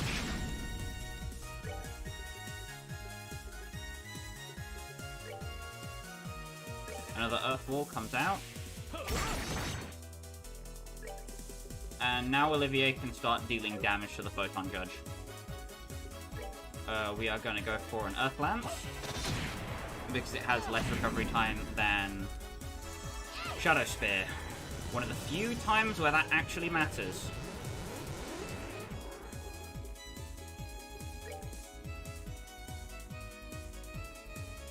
Fuck up EX on Joshua, just refresh it.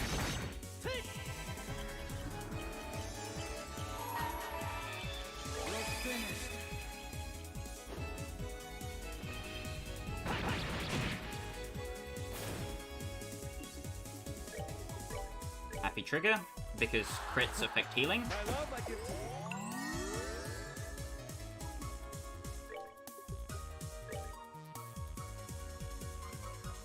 Oh boy. Okay, now this is the slightly easier part of Phase 1, where all you really need to do is keep up an Earth Wall and you'll be A-okay. Note that I say Phase 1. The fight is split into several phases. You get fully healed between phases 1 and 2, and 2 and 3. But, you get healed between phases 1 and 2, but after phase 2 starts, you do not get a full EP or HP restoration. Which means that you need to carry whatever you have through the entire rest of the fight.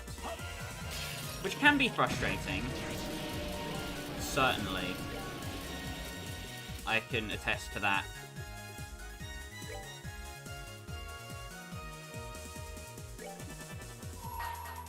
Agate will take the crit. And Richard is not really that bad by himself, as long as he is fairly nice with what he spams. If he spams Luminous Wheel, you'll have problems. If he doesn't, you're all good. Bob's your uncle. Get Joshua in there on the support. If you let a single thing slip at all during any of these fights, you will quickly hurtle into a losing position. It's so stressful. Not to mention that Richard is quite the evasive bugger himself.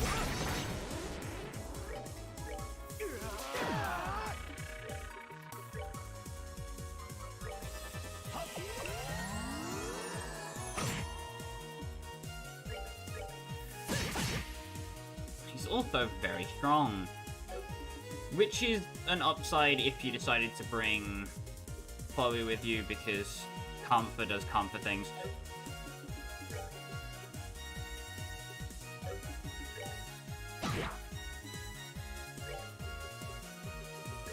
Go for a blue impact. Have Agate Wild Rage for his S-Craft, so he can steal the HP turn from Richard. Break! Luminous Wheel. Get some heals from Joshua.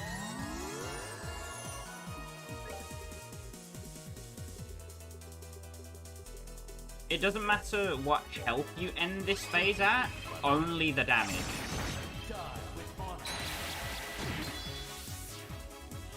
As long as you have combat points for the next part of the boss, it doesn't matter what HP or EP you're on, because those get fully restored, like I mentioned a few seconds ago.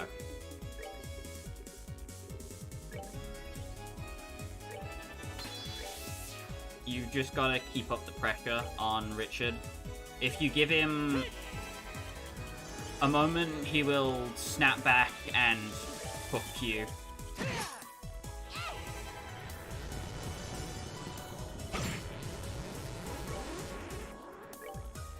To get Joshua some more turns.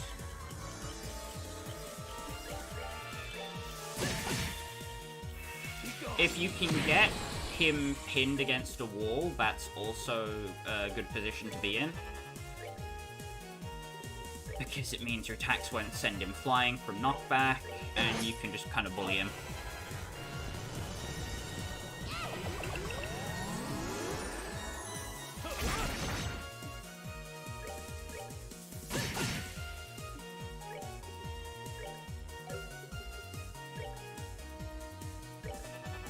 Ooh-wee. As you notice though, Agate's EP does get kind of ropey as we get down to the end of it here. Gonna have Estelle use Morale for the extra damage, because why not?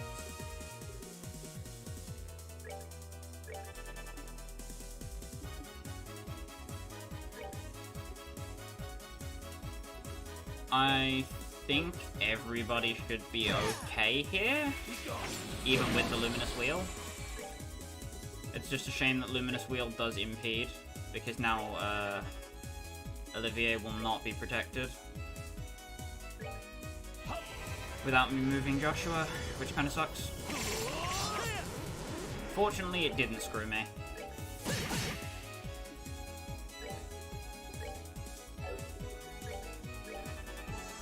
Oh lordy. So this is going to go on for a while.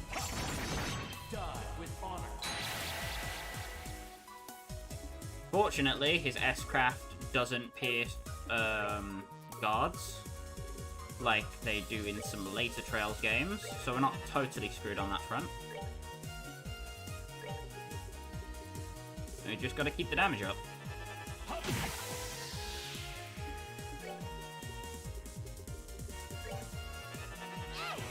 And this should be the last of Richard.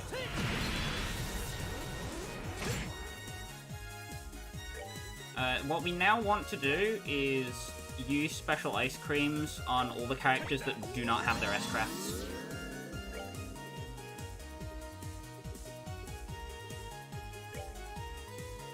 Namely Olivier at the moment.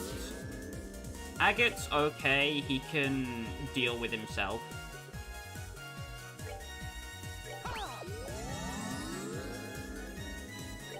But what you definitely want is your damage dealers to have 200 craft points.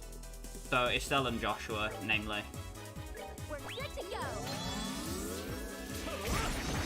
The Luminous Ogre Slashes, that's perfect.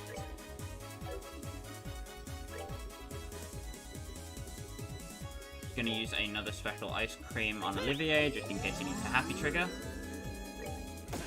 And Colonel Richard is down. 99.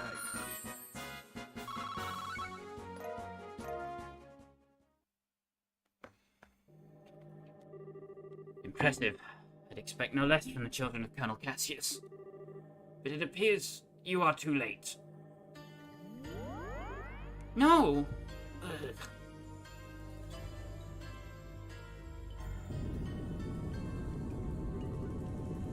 What the hell?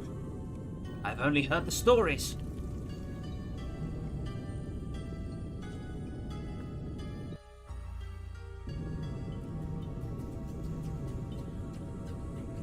And all the power seems to turn off. Damn, it's a total global shutdown.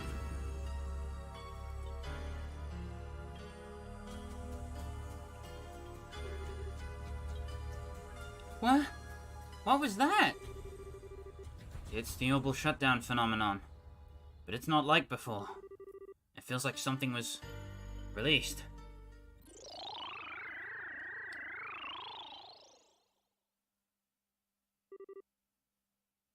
Warning. All personnel. Warning. Huh? That thing is talking. First barrier on sealed Oriole device has been confirmed as no longer operative. Confirmed gospel has been activated. Device towers have been enabled.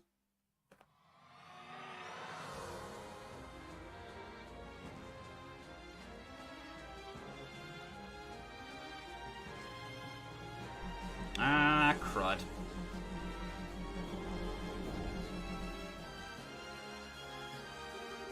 What the hell's going on? The first barrier. The sealed Oriole device. What's this all about, Colonel? I don't know. I didn't expect. First barrier has collapsed. Ring is emitting very slight interference. Destruction of seal on Ring Guardians confirmed. All personnel should evacuate the sealed area immediately. And here it comes. The Guardian of the sealed area. Built by the forefathers to protect whatever was down here.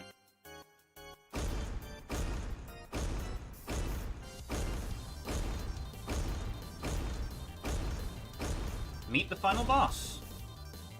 Reverie. What are these freaky looking things? Stay on your toes. These are the Ring Guardians. These artifacts of the ancients too? Hey, are we actually gonna fight these things? Gate sealed. Global power source recovered. System restart complete. Mode eliminate. Target coordinates confirmed. Sealed mechanism. Ring Guardian Reverie. Now resuming search for intruders.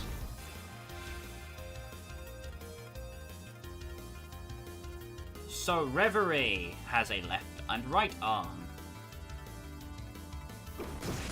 Reverie is also the only 3D model boss in this game. He means Biznass.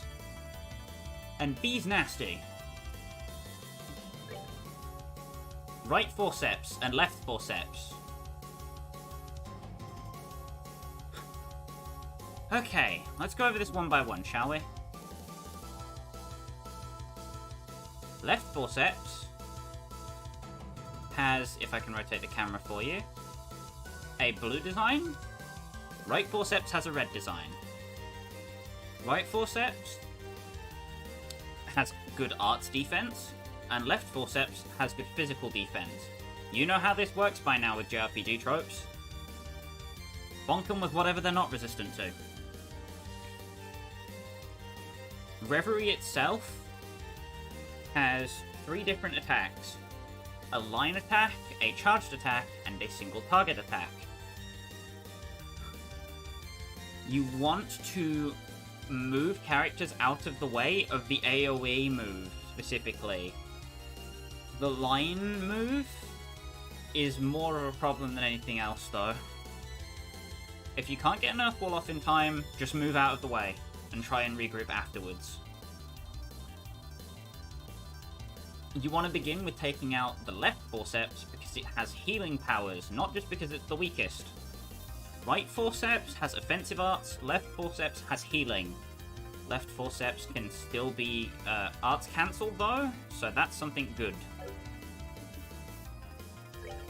Anyhow.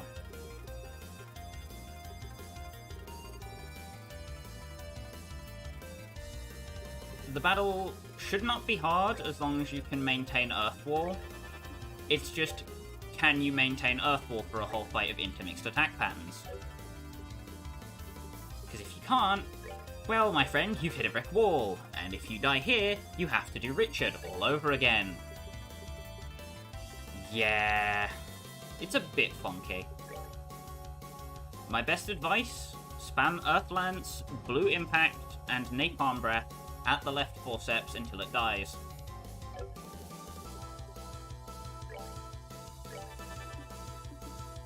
Amalthea if anybody's taken damage. Other than that, left forceps is the primary target. You want to have an Earth Wall active before Reverie attacks, at all times. Failing that, move out of the damn way.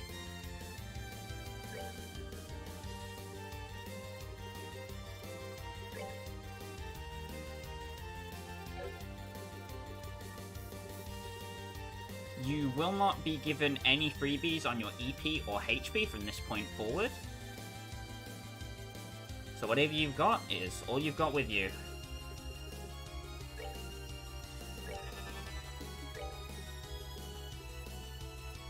Olivier should be your primary source of damage for the left vortex, while Joshua, Estelle, and Agate should be the primary damage for the right.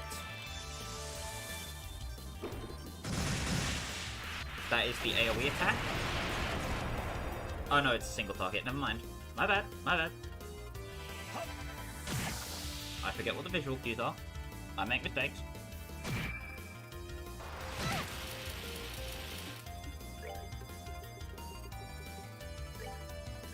So Estelle is going to cast Earth Wall. Agate will Blue Impact. Joshua will Blue Impact.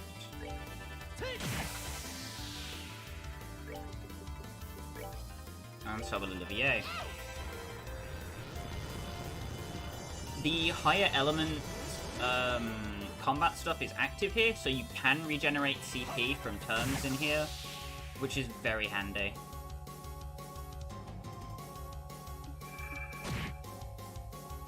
You don't want to use S-Crafts unless you know you can defeat one of the enemies. Because unless you are sure a character is going to die,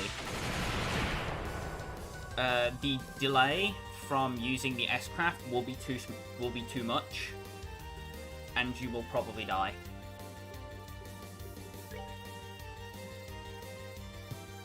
Either way, we want to speed up Estelle because she's our other decent arts caster.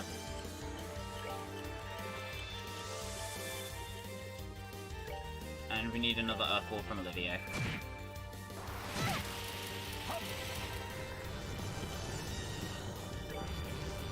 We go for another Blue Impact. Agate spends his turn healing. So, I should probably talk about the usage of each job role, or class in this fight, rather. Estelle is going to be a pseudo-healer and arts caster with a powerful S-Craft in her backup. As for Joshua is your main damage. He is the bulky boy. Or he is the one for taking out the bulky boys, rather. You need Agate to refill people's EP with items. Whoever your tank is the item bitch, for lack of a better term. The boss is being very nice to us at the moment by not doing anything too nasty.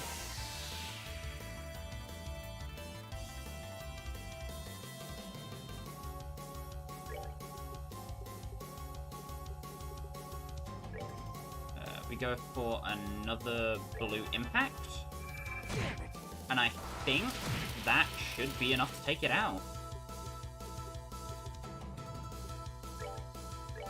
Don't want to load up yet, though. Olivier's job is purely just as the Earth Wall and Clock Up EX spammer. He will get your team to a position where they can deal damage safely, might I add.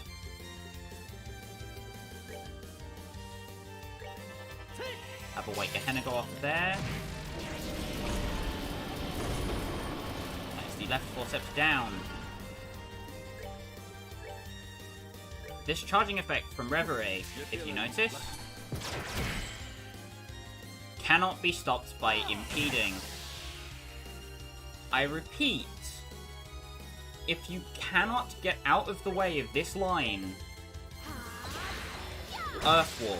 If you cannot Earth Wall, you are screwed.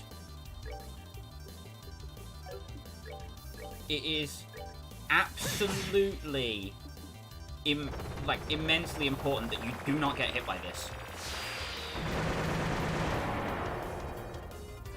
You just trust me on this. Getting hit by that is not something you want to experience. So now the roles in this fight shift slightly, where Olivier takes a more heavy supporting role instead of damage because the left forceps is dead.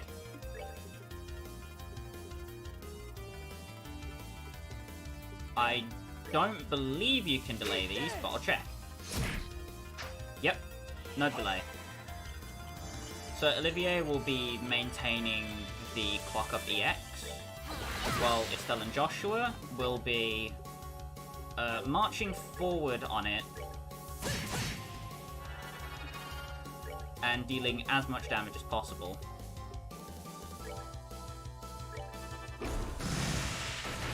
You want to be keeping everybody's Earth Walls up with Olivier and kind of making a conga line, I guess, if I can put it like that, out of all your characters, where they all just kind of procedurally stay close enough together that you can protect them all, conceivably.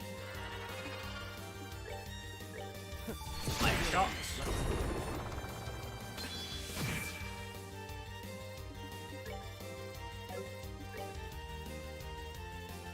We want to get them both out of the way. So we're going to use some of our ranged attacks and move everybody back together so we can reset the Earth Wall chain. Because the right forceps will follow you to an extent.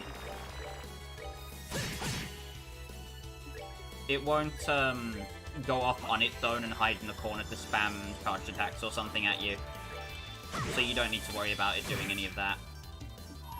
We want to steal the extra damage from Reverie.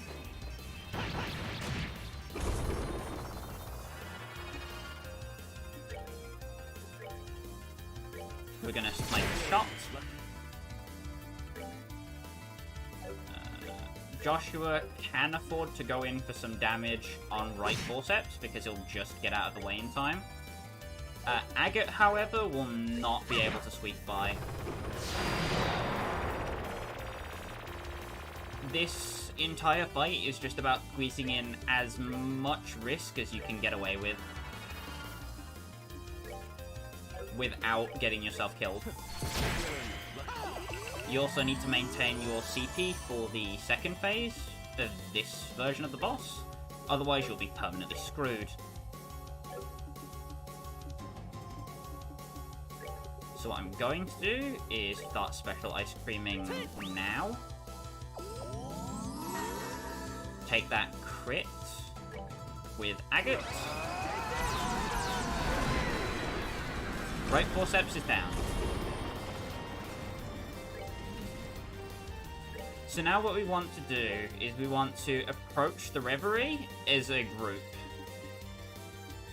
You're about to see what happens when you get hit by the funny attack because it's going to hit Agate and there's nothing I can... No, wait, I can save him.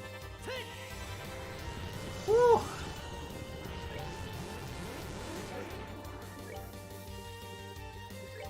We want to get that clock up EX on Joshua immediately.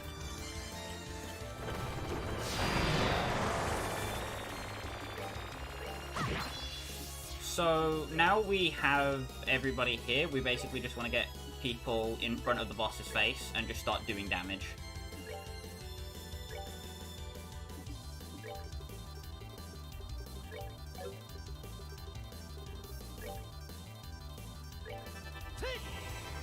Hooey!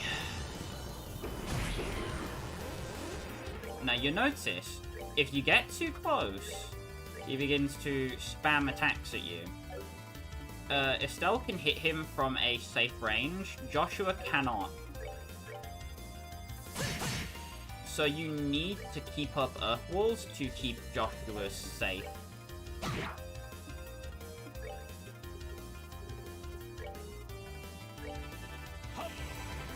Like so. And Reverie will just swing its arms and not do much of anything.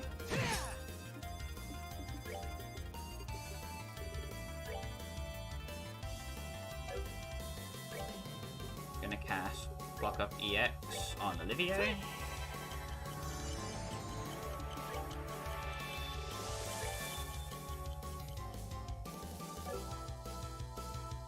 If I move up without having another Earth Wall being cast already, I run the risk of somebody else taking damage because I mispositioned.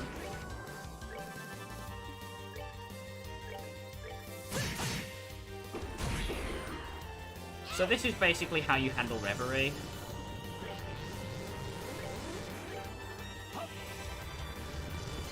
It just kind of handles itself for the most part.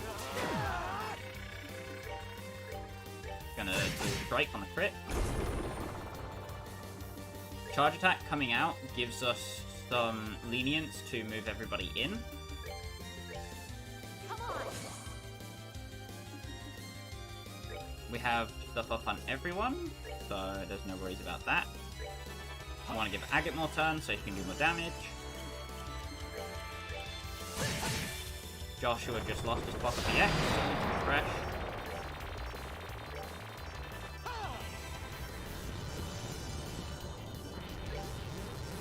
And that's basically just how this fight goes. Spam Earth Wall until Earth Wall cannot be spammed anymore. And if Earth Wall cannot be spammed anymore, you're probably dead. Whew.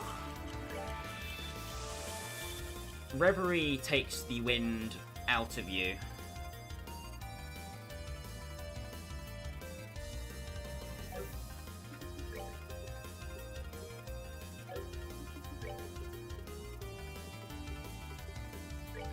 We're gonna Latira with Estelle, so Agate can find some room for Wild Rage.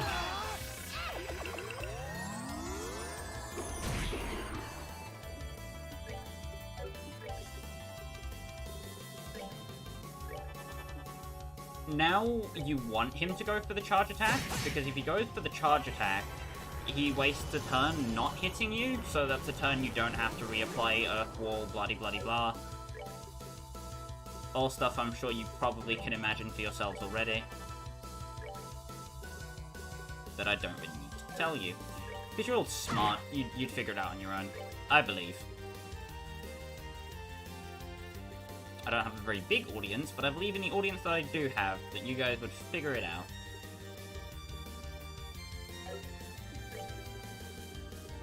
Now is a good time to... Oh boy. Oh, I sneezed again. Jesus. Check your EP status. If your EP is fine, then you don't need to restore it at all. You can just keep going ham on him. If it is slightly lower than you'd like it to be, then you can restore it now. Bloody bloody blah. Same old, same old. Goes for Black Fang.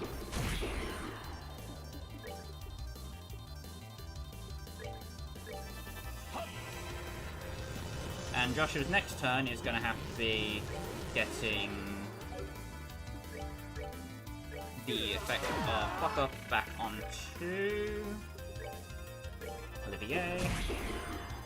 So we can get back to business. Refresh morale.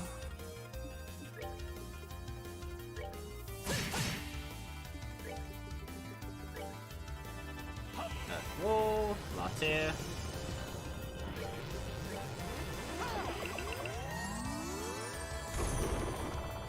Okay, that's what we want. Because that gives us ample time to just lay into him.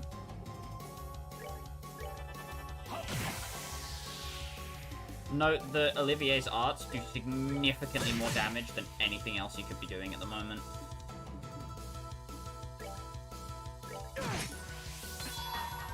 Agate's at 200%. I don't see a reason not to.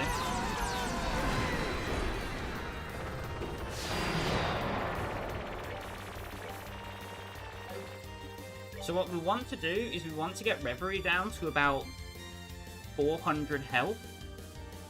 We want to get it into a range where Olivier can one-shot it with any of his arts. With Blue Impact, a good roll is about 800 for me, personally.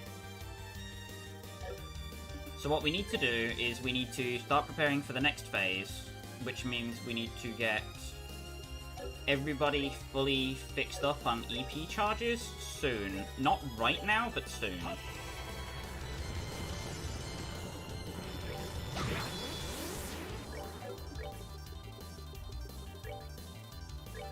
What that means is that we can still keep casting all the broken arts that we have, blah blah blah blah. You get it, you get it. See, Blue Impact does about 1,000 for me. What we also need to do is we need to get everybody's S-Crafts back online as fast as possible. So for Agate, that means shoveling specialized creams down his cake hole and making him go angry. I double earth walled like a donut, so I didn't pay attention. Oh well.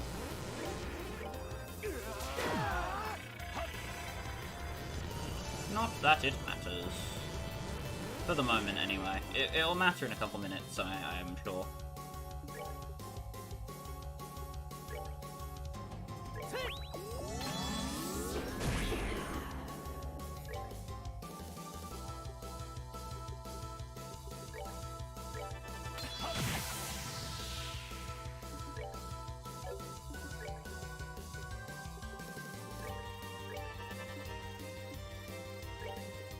So we got a special ice cream agate. I'm pretty sure that's a Estelle Earth Walling, but I could be completely wrong. Which would be not as cool as I'm hoping it would be.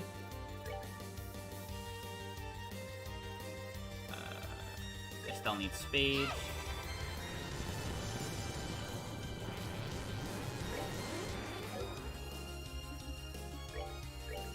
Agate still needs 2 more Wild Rages.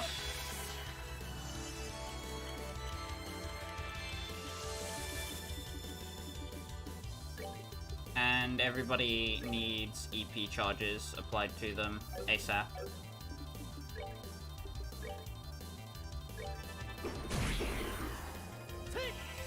You notice how Reverie's catching up to us in turn count now? That's because speed ups are fading out.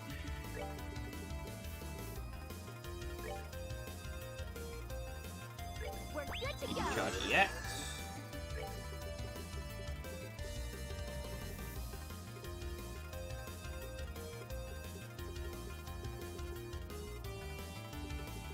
We go for another.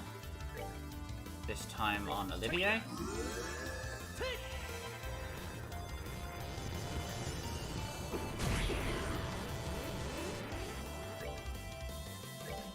Final Wild Rage.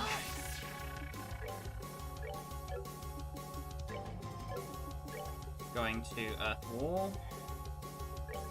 Just to keep the defense up. It's just a lot of... It's a lot of tick boxes is basically what this boss fight is. It's a tick box.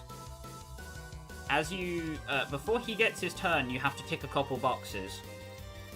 And then before each phase change, you have to tick a couple more boxes. Just make sure you have all the boxes ticked before your turns are up, otherwise you are going to get very punished.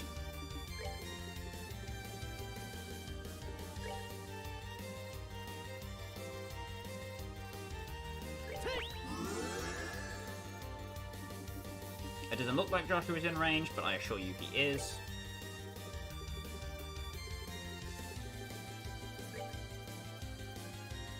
Barely, but he is.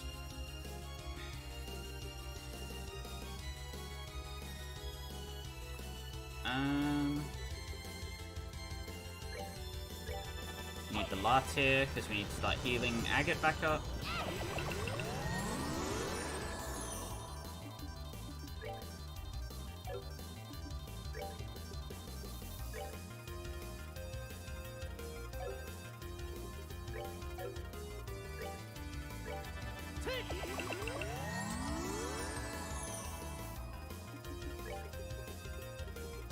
go for the second to last blue impact. I didn't see the crit and I almost screwed myself, but that's neither here nor there.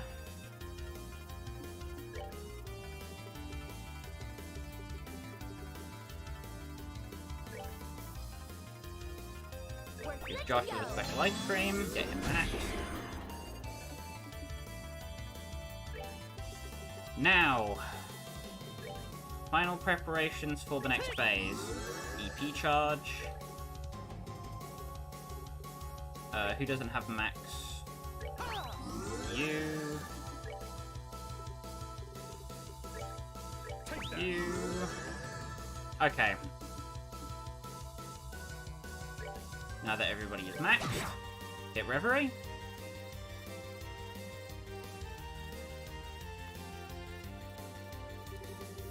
Why won't it just drop already? Looks like it still has some power left in it. Watch out!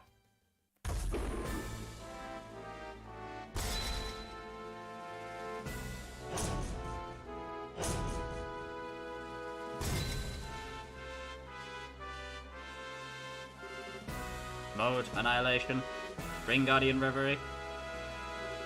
Now resuming extermination activity. So with a significantly lamer boss theme taking the place of Ancient Makes,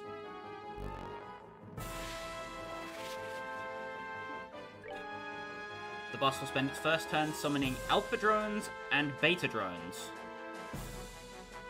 At first, he will summon Alpha Drones. When he reaches a certain HP threshold, I believe it's 2/3, he summons Beta Drones.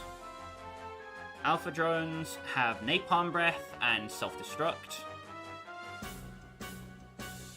Beta Drones have the same skills as Alpha Drones, except they can cause Seal, which is a big problem. They also have access to White Gehenna instead of Napalm Breath.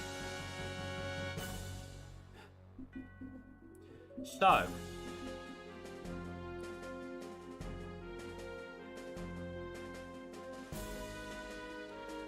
you'd think you want to destroy the drones. You do not.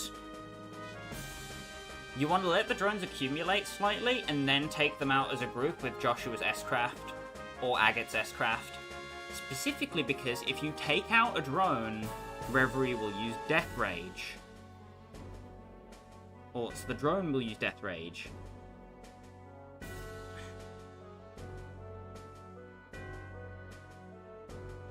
Basically, if Death Rage is active, use Earth Wall.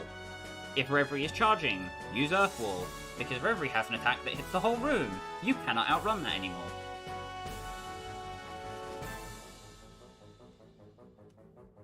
So you want to spam Blue Impact, Napalm Breath, and Earth Lance on Reverie, while basically just keeping yourself alive.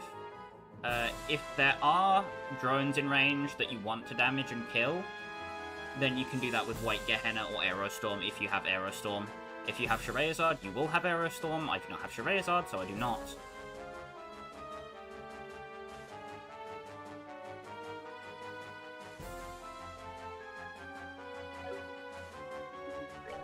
Anyway, for now,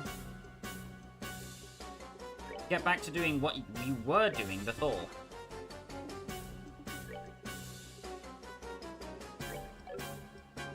If Reverie has a crit, deny it immediately. I don't care how, just deny the crit, otherwise you will die. What I'm gonna do with Estelle is I'm gonna ready an Earth Wall for after.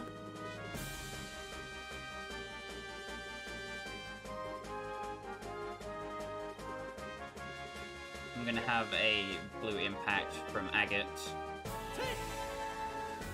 It doesn't really matter what Agate does or does not do at the moment, but it will soon. Anyway, Black Fang. And here it is. It self-destructs in a 1-tile radius around it. And Reverie uses Death Rage.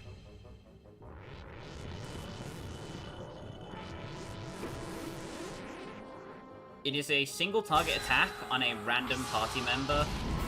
If you do not have a protection for Death Rage will fuck you up.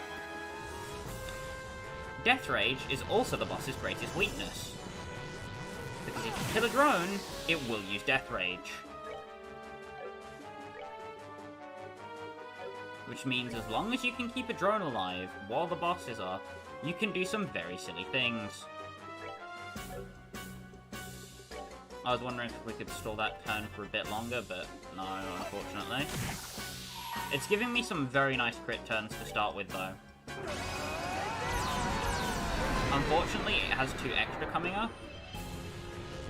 There's Death Rage too.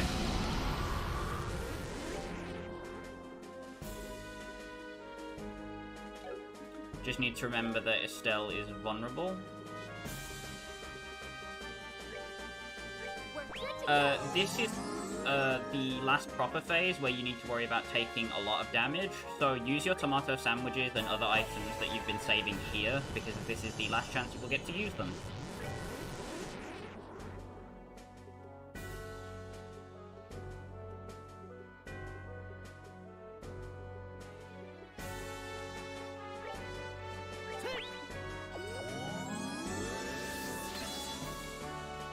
Reverie will take its action.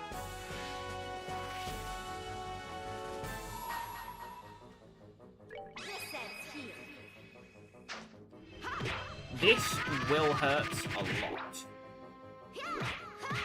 200% barrage is painful.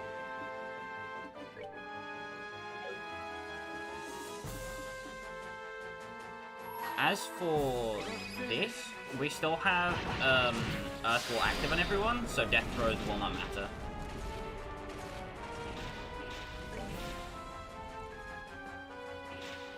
So, Reverie can no longer cancel your arts. However, it will now begin summoning beta drones. As such, you must be prepared for them. How do you prepare for beta drones? That's the neat part. You don't!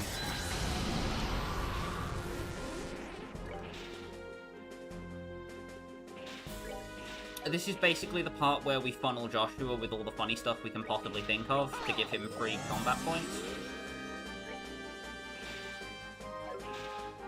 He does seem to be hungry for Olivier at the moment, so I will Earthguard that.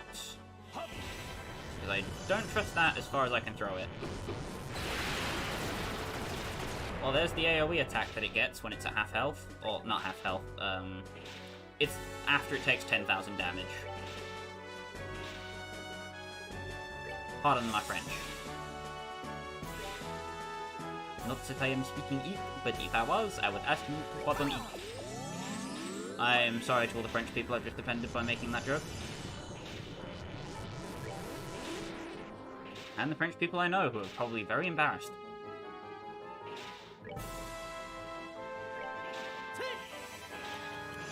So with this part of Reverie, you will go between charging up your S-Craft to take out the drones in conjunction with everything that you are already doing.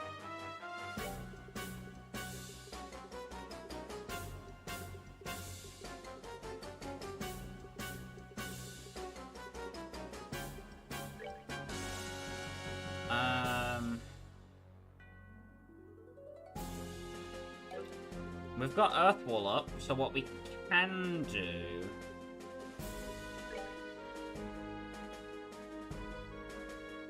is we want to give Agate enough combat points to do his S-Craft.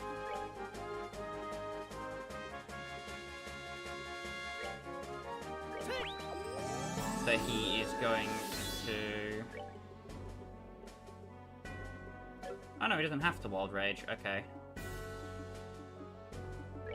What I'm going to do with him instead then is use the Monster Sushi to give Josh 1 more damage.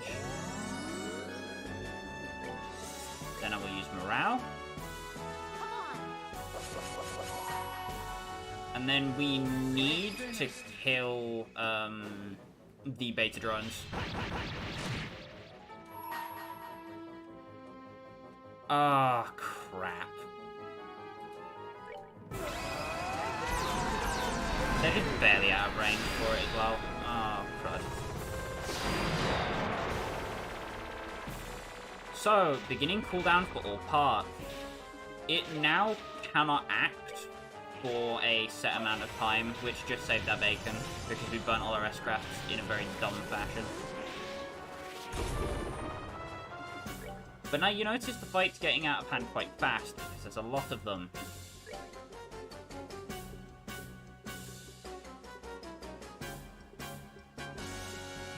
It is now an arms race. Can you keep up with Reverie?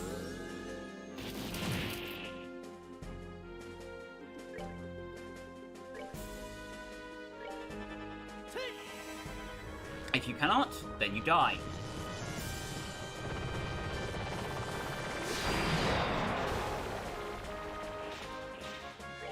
Fortunately, it gains an immense defense down status during the duration where it's like this. So if it does start spamming this attack at you, you don't need to worry. You'll be able to get an immense amount of damage back onto it.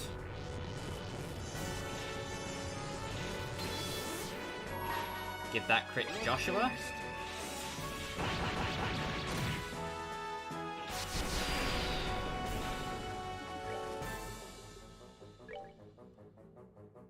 Somebody is going to get Death Ooga Booga'd here. Never mind, he got AoE attacked instead. Lucky.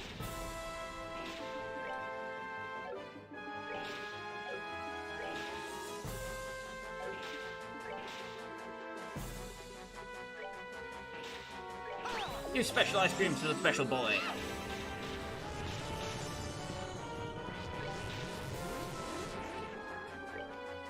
Make sure we have Pluck Up EX on Olivier.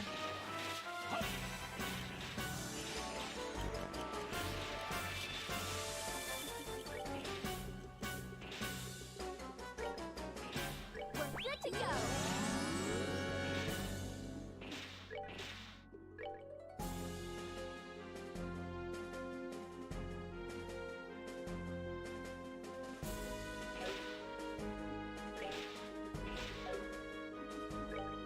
Need to fuck up the EX Joshua.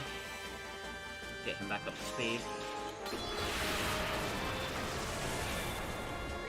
It's this section of the fight that people don't like because it's a bit of a grindy bollockake.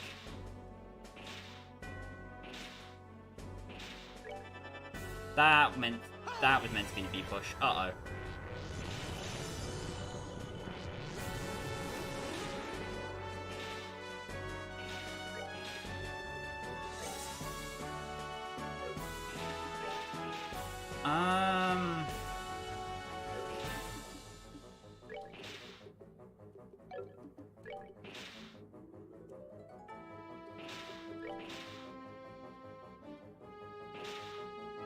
Well, I mean, there's only really one thing I can do at this point. And it wasn't that! Oh, God! We're doomed! Yep. This is where it all goes to pot. Uh-oh.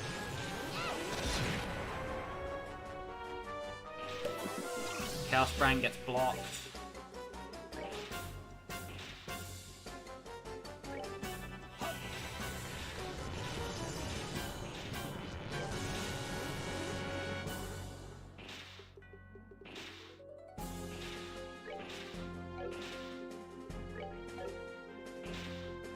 We have time to use some special ice creams.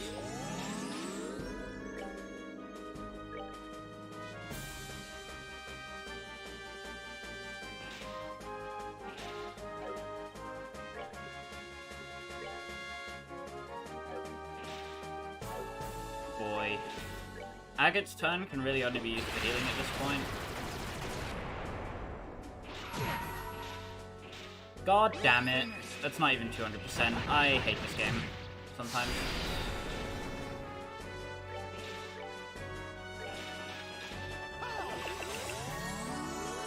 Oh, no.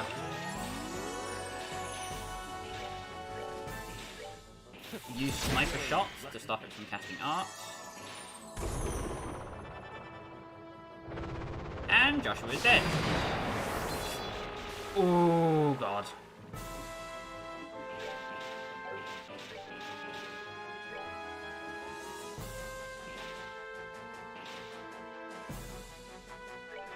I need Agate to move over so everybody can get in that.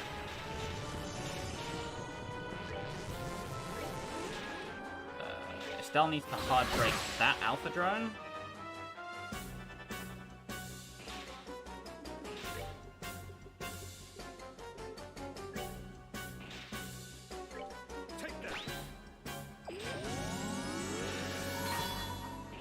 And between Estelle and Joshua here, while its defense is down, they've got to put in numbers. Both of those go down. Ah! Bonk.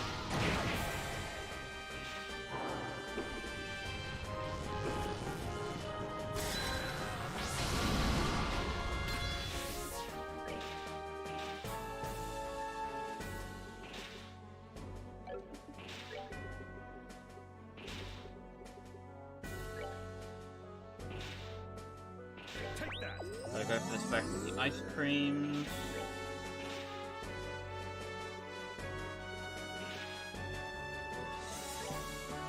Oh god.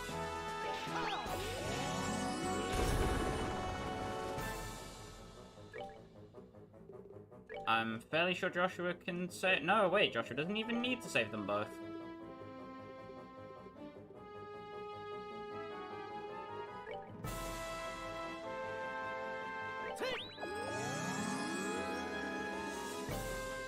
What I can do instead is that. Have them all grouped up together so they can Earth Wall again. How much health does it have? Too much.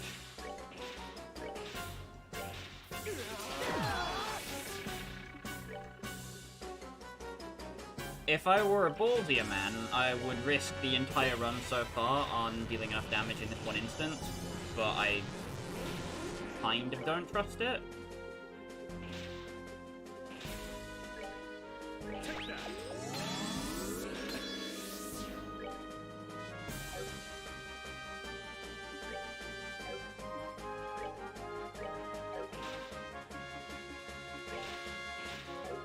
So, I have a couple options.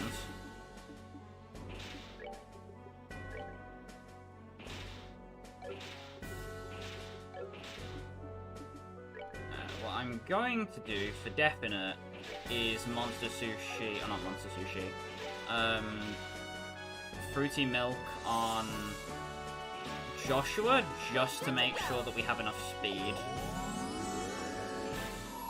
Then Joshua's going to use his S-Craft, then Agate will use his, then Estelle will use hers. 1446. 1539. 2799. Malfunction beginning self-diagnosis. Core badly damaged. Laser inoperative.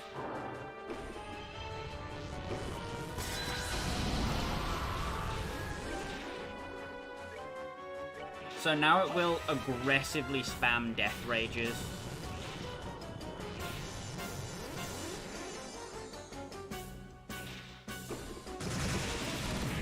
From this point forward, it's just a matter of surviving and dealing out the remaining damage that you need.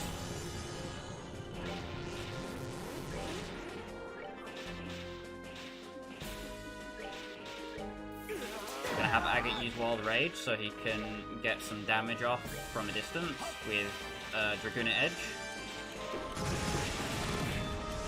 Damage comes down, but it's okay.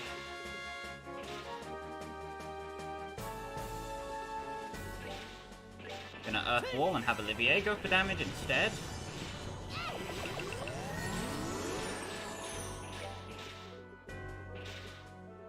Also need to get Agate's turn count up. Blue impact.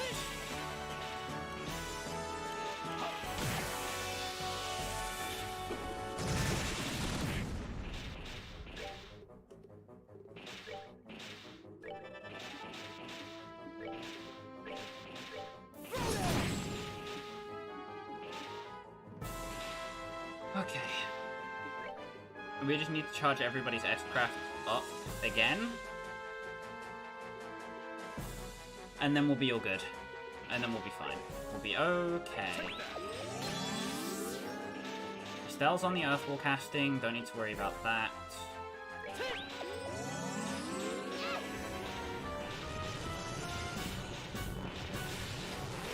Here come the drones again.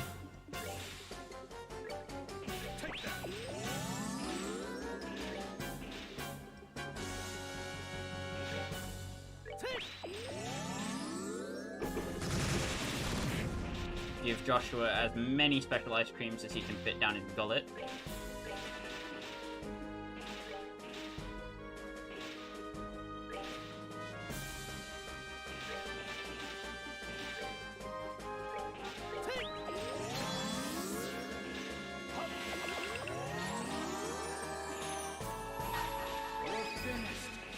Go for the Black Fang. Has Craft Guard. How do we get rid of Craft Guard? Dragoon Edge. Goes for Death Rage.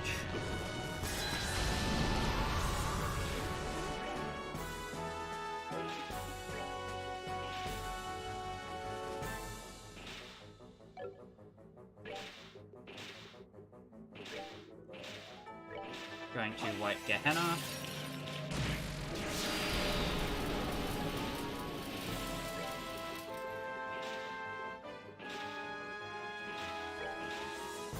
We're good to go.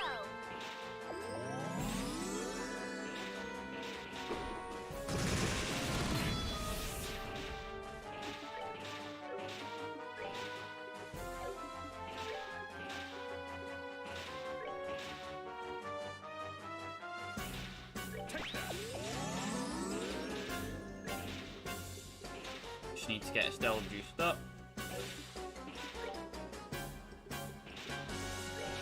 Make sure we have our Earth Wall.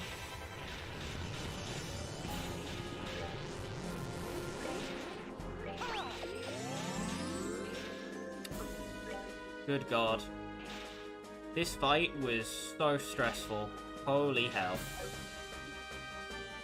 Oh God, I just need to not fumble the bag at the last minute. Pop the X.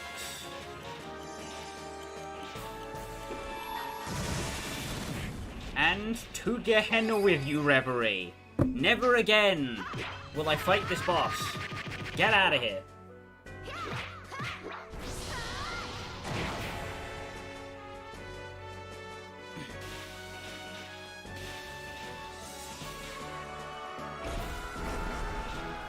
Whew.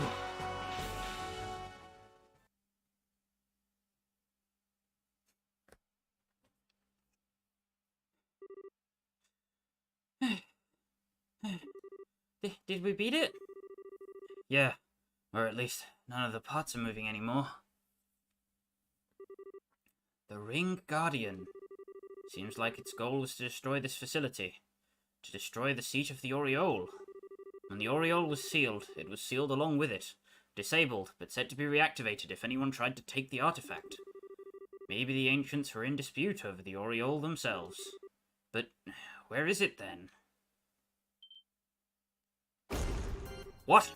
How is it still able to move?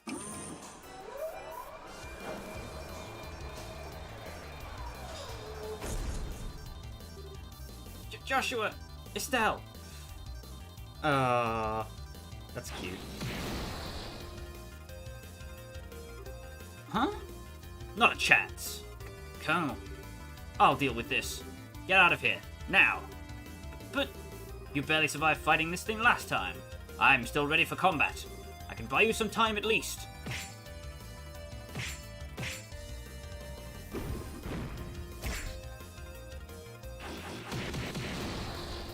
man just shot 3 luminous wheels in a row. This guy is cheating.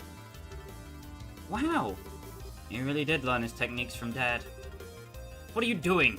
Go, now!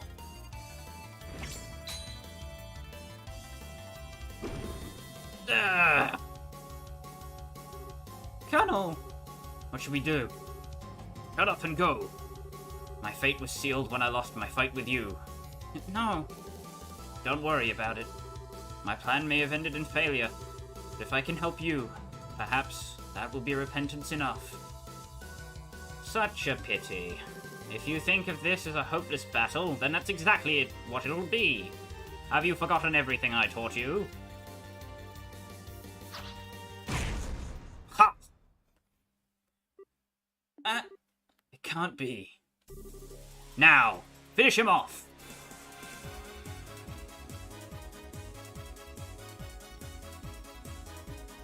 If you don't use any S-crafts in this fight, you get an achievement. Do I look like the kind of guy who'd skimp out on this over an achievement? Hell nah! Reverie Phase 4 is not actually a Phase 4, it's just time for you to show off your fancy moves. Final break!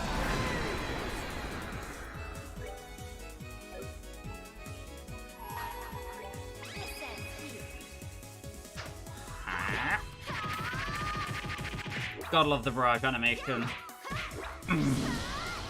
Damage. This ends here indeed.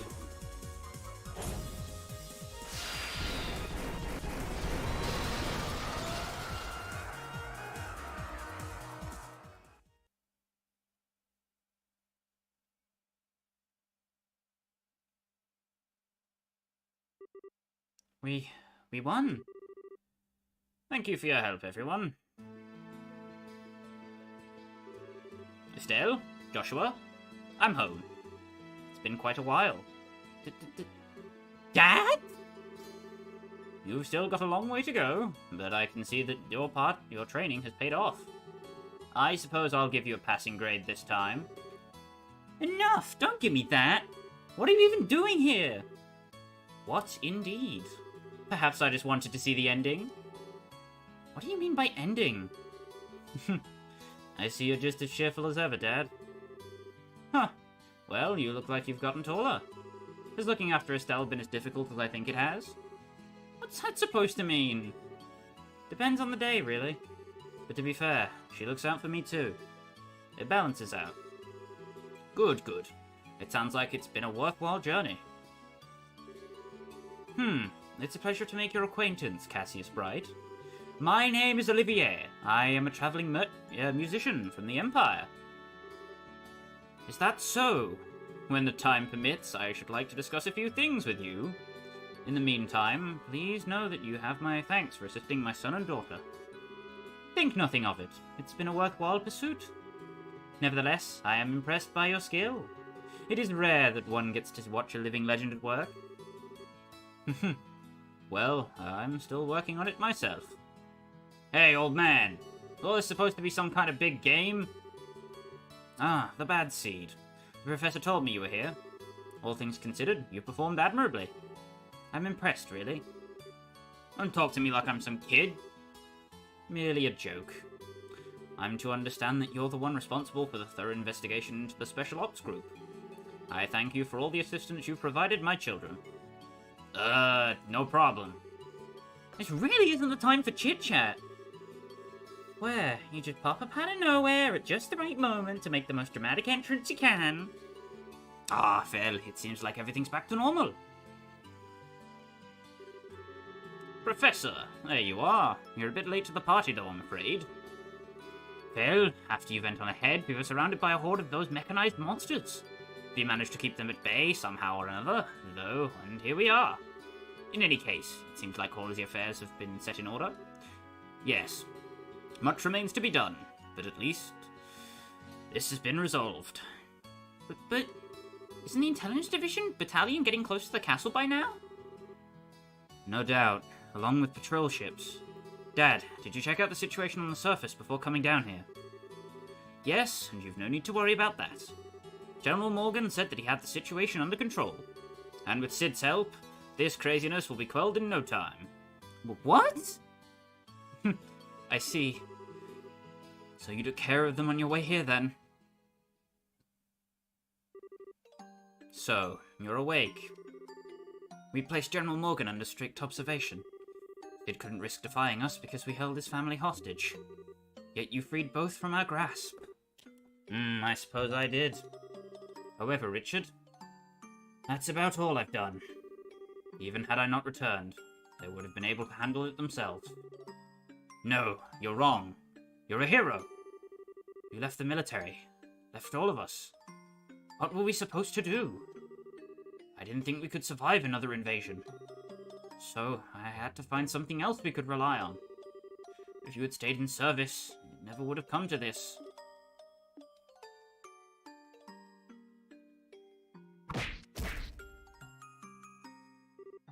Ugh. Stop being such a child, Richard. You're the one who made the mistake of never letting go of the delusions you had about me. For all your schemes, why could you never stand on your own 2 feet? I thought it would be okay to retire. I thought I could comfortably leave the army in your care. Colonel, I'm not an icon to be hailed. A decade ago, you and General Morgan helped me and we were victorious. But I'm no more than a man who's on the run away from reality, without protecting the things that are important to him. Dad. But I have no intention of running anymore. That's why I expect the same from you, Richard. I want you to think about this whole mess. Think about what you did wrong, and how you can atone for it. You'll have plenty of time, believe me. So the Intelligence Division's planned coup d'etat was thwarted. General Morgan and Major Sid organized the military authorities to keep the chaos to a minimum. And the conspirators in the Intelligence Division were arrested, one by one. 1 week later...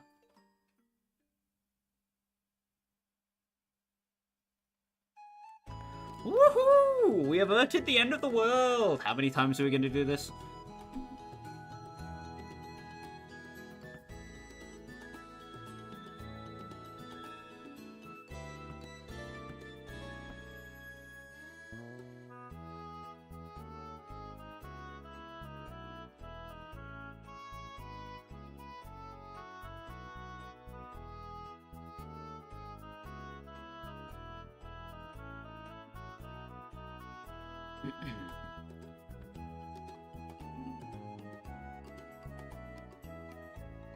Queen gives a speech to the people of Labelle.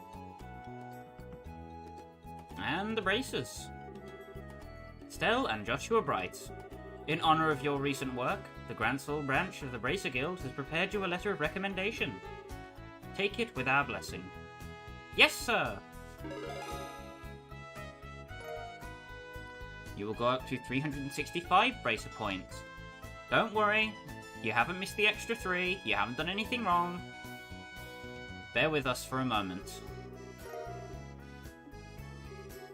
With this, you now have 5 such letters, I believe. Sir Cassius, if you will do the honors. I will. Estelle and Joshua Bright. In accordance with the rules of this guild, this will qualify you both to become fully fledged bracers. Present your letters of recommendation. Yes, sir. By all means, please verify their authenticity. The Roland, Bose, Ruan, Zeiss, and Gransel branches. I've now confirmed the authenticity of all 5 signatures. The final rank, Junior Bracer rank 1. I never thought you'd come so far. It's honestly a little frightening. That dialogue will change depending on what Bracer Guild rank you reach before this cutscene happens.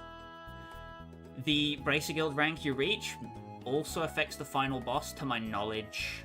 If you did not reach a high enough rank, you do not get to do the full final boss, blah blah blah blah. You don't get extra cutscene swag and bragging rights. Anyhow, in Adios' name, and by the seal of the Bracer Guild, both of you are promoted to full-fledged bracers. Take your emblems, you two. Yes, sir! And you get the emblem.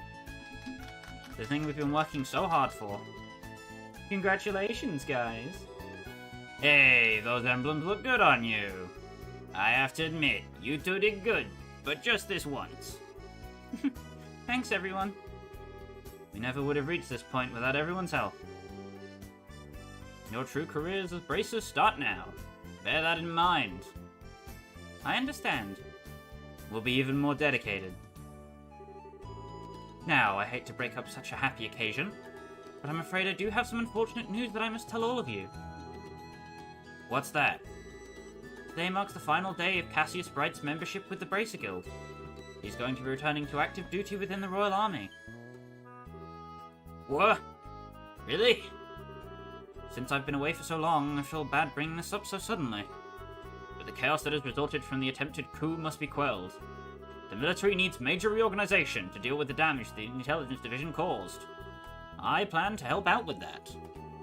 No, I get it, since bracers can't be soldiers. Hey, did you higher ranks already know about this? Yes, he already discussed it with us.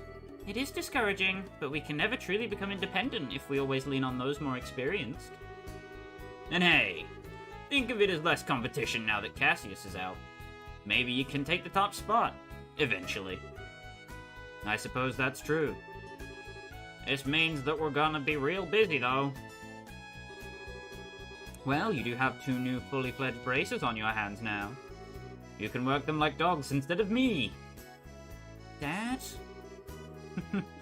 I guess our lives are about to get pretty hectic, huh?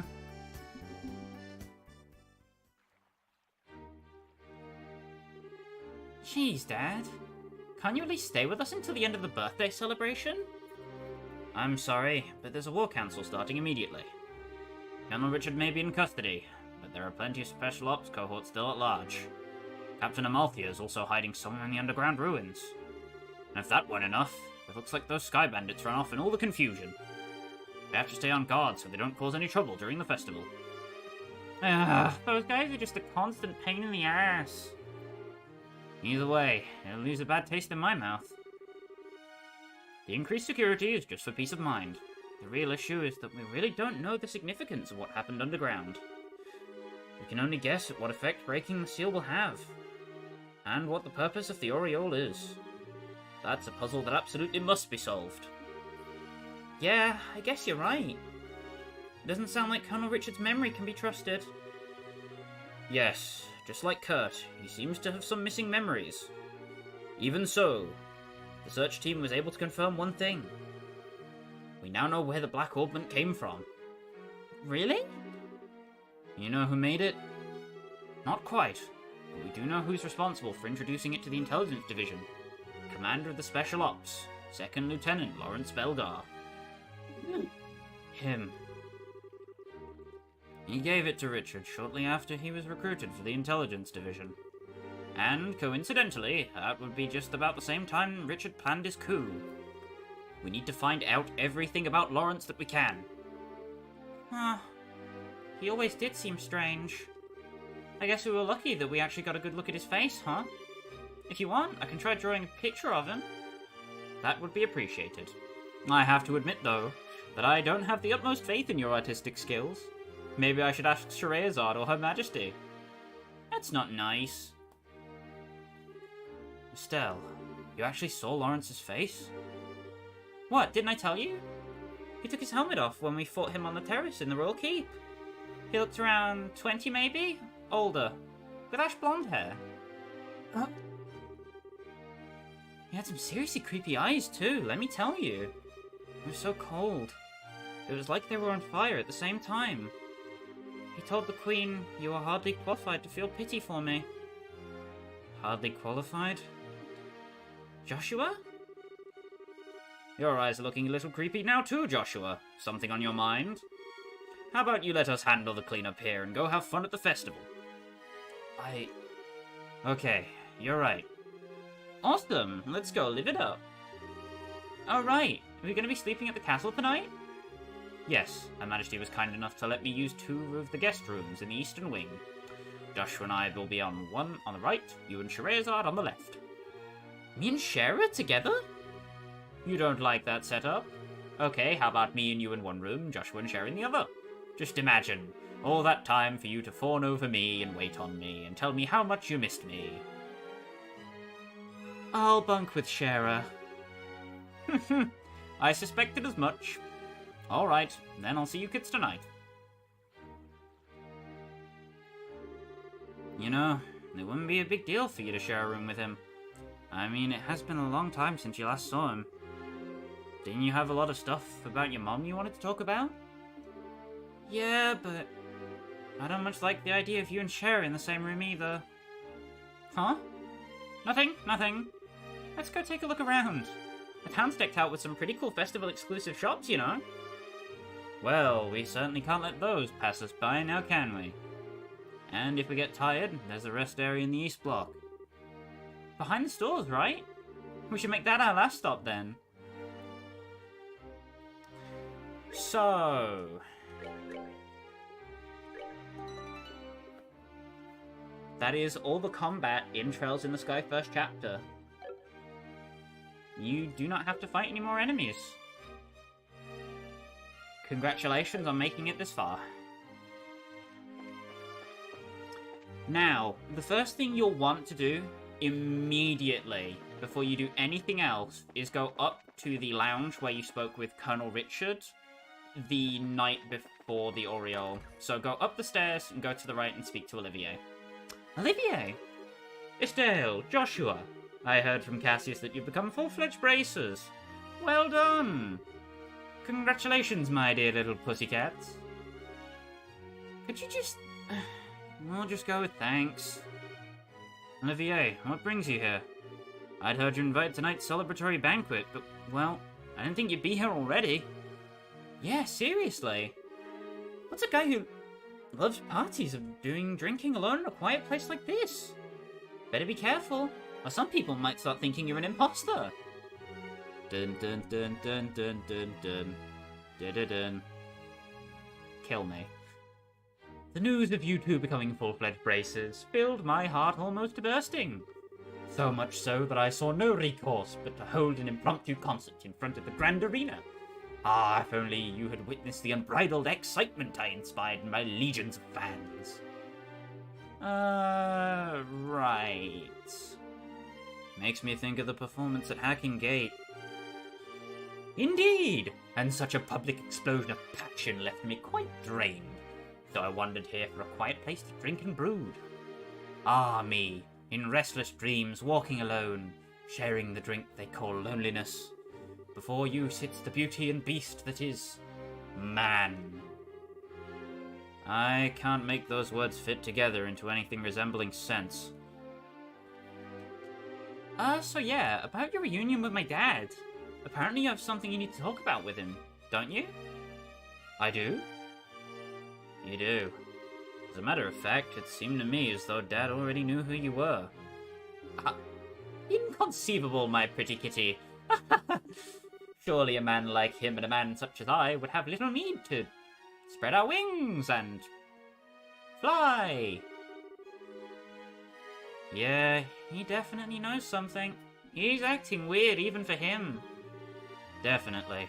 There's more to this story for sure.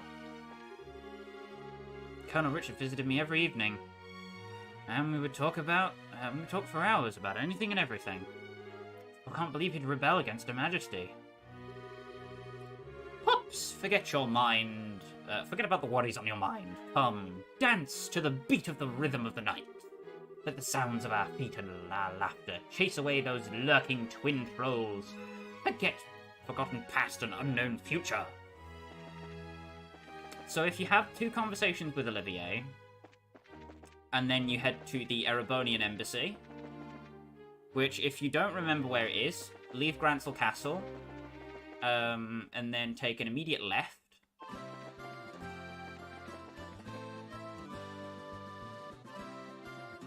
Then go straight forward, and it's this first building.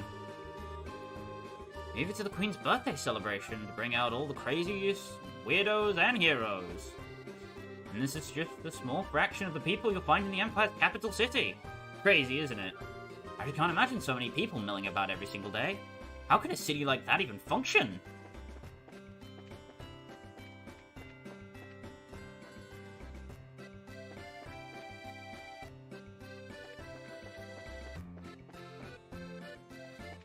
So...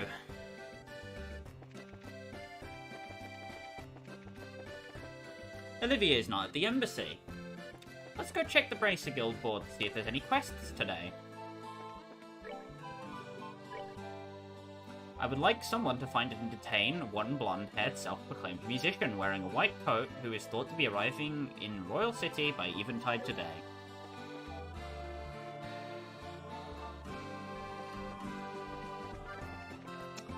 Now go back to Olivier and speak to him. If you don't speak to him once, the quest won't show up. I'm not sure if the embassy is a required step or not, but I always do the embassy every time. I haven't tried it without going to the embassy before accepting the quest. Anywho. Estelle, Joshua! It is the birthday celebration! What a waste it would be if we were not to enjoy it, no? Hey, Joshua, I think he's the guy. Without question. I have it? Why don't you join me in a little afternoon delight? Just you, and I. Doesn't that sound divine? Come now, do say yes. Funny you asked. We were just talking to this guy who asked us the same thing.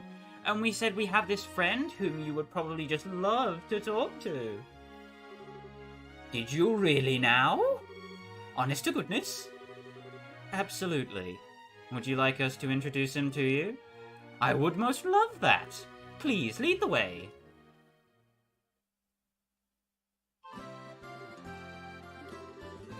Why are we back at the Bracer Guild? Oh, don't get your neckerchief in a knot. Elnon's calling our guest, you see. Yes. The interested party has been successfully contacted, and should be arriving here shortly. I imagine she simply can't bear waiting for the opportunity to meet me. Tell me, have I made this kitten's acquaintance before, or is this to be our first meowing? Oh, I believe the kitten knows you, and really wants to see you. Kittens in Gransel. Perhaps it's Shara, or perhaps even Kana, or Annalise. No, I must not discount the possibility that it may be Mare Maybelle, or maybe even dear sweet Leela. Surely it's not Princess Claudia or Tita. Well, let's just say you've got one hell of an imagination. It seems that our guest is already here. Is she now? My dearest, come in. With that kind of welcome, who am I to refuse? What? Looks like you've done what I asked then. I appreciate it. On behalf of the Erebonian Embassy, I thank you. That's not necessary. It was Olivier who was really eager to oblige you. I don't remember being present at that discussion. But does this mean that you're the kitten who wished to see me? What are you smoking? Her Royal Majesty the Queen directly invited you to tonight's banquet, so I'm not about to tell you that you can't go. But I know you, and I know you're going to get into trouble if you're not properly chaperoned. So I'm keeping a close eye on you until dinner time, and you're going to like it. Estelle! Joshua! You tricked me? Don't blame your bad hearing on us. You were the one who decided it was a woman. We never said a word. Now then, evening swiftly approaches. There's a lot of paperwork to fill out, and you're going to do it. So let's get back to the embassy, shall we? Oh no!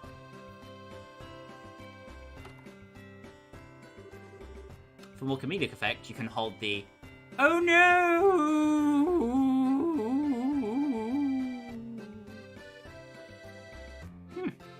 Well, case closed, I guess. Since that concludes your investigation, allow me to give you your rightful reward. Your proper bracer notebooks are not ready yet, so I'd like for you to note this in your junior one. And you complete the embassy mission, getting the last 3 bracer points required for max BP 368. If that is all you are watching this guide for, is to get all the bracer points, then you have reached the end of your journey. I appreciate you coming with me. And I suppose if this is where you're signing off, I will see you around. For the rest of us, though, we have a couple more places to visit. Now why don't we get back to the birthday celebration? Sounds good. Once we've checked everything out, we can go to the rest area in the Eastern Bloc.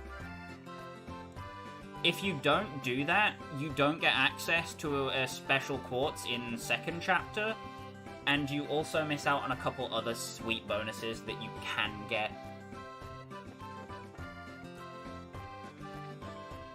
Anyhow.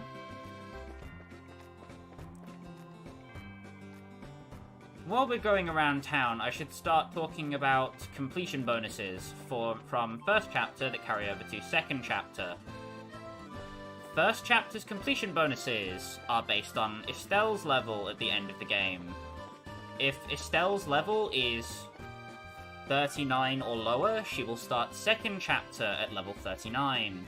If she is 40 to 45, she will start the second chapter at whatever level she is. If she is anything above 45, she will start second chapter at level 45. You also get a special quartz based on your bracer points in this game. The only thing in this game that doesn't matter for SC completion requirements is having a full enemy encyclopedia or having all of the food items.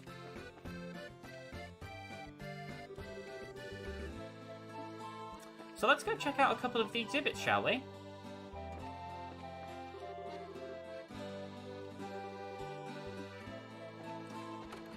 First off, the church. Estelle, Joshua, how goes it? Hey, Julia, fancy meeting you here. The Archbishop was very kind to me when I took asylum here. I wanted to thank him and keep him up to date on the current situation as well. Ah, okay, that makes sense. And I wanted to thank the both of you, too. You're the reason we were able to save Her Majesty and the Princess. If you hadn't been there, well, at any rate, you have our sincerest gratitude. Don't thank us.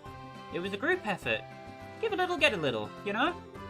Besides, we wanted to rescue Her Majesty just as much as you did. So it's a win-win. Her Majesty's safe and everybody's happy. I suppose that's true. But thank you nonetheless. So, pretty much every story-relevant character is going to be in a specific location, and you can speak to them to get bonus dialogue. If you are interested in doing any of the particular ones, Mayor Maybell and Leela are at the South Block Fountain, which is in the South Block of... oh, God. The South Block of Oop God. Yes, the God of Oops.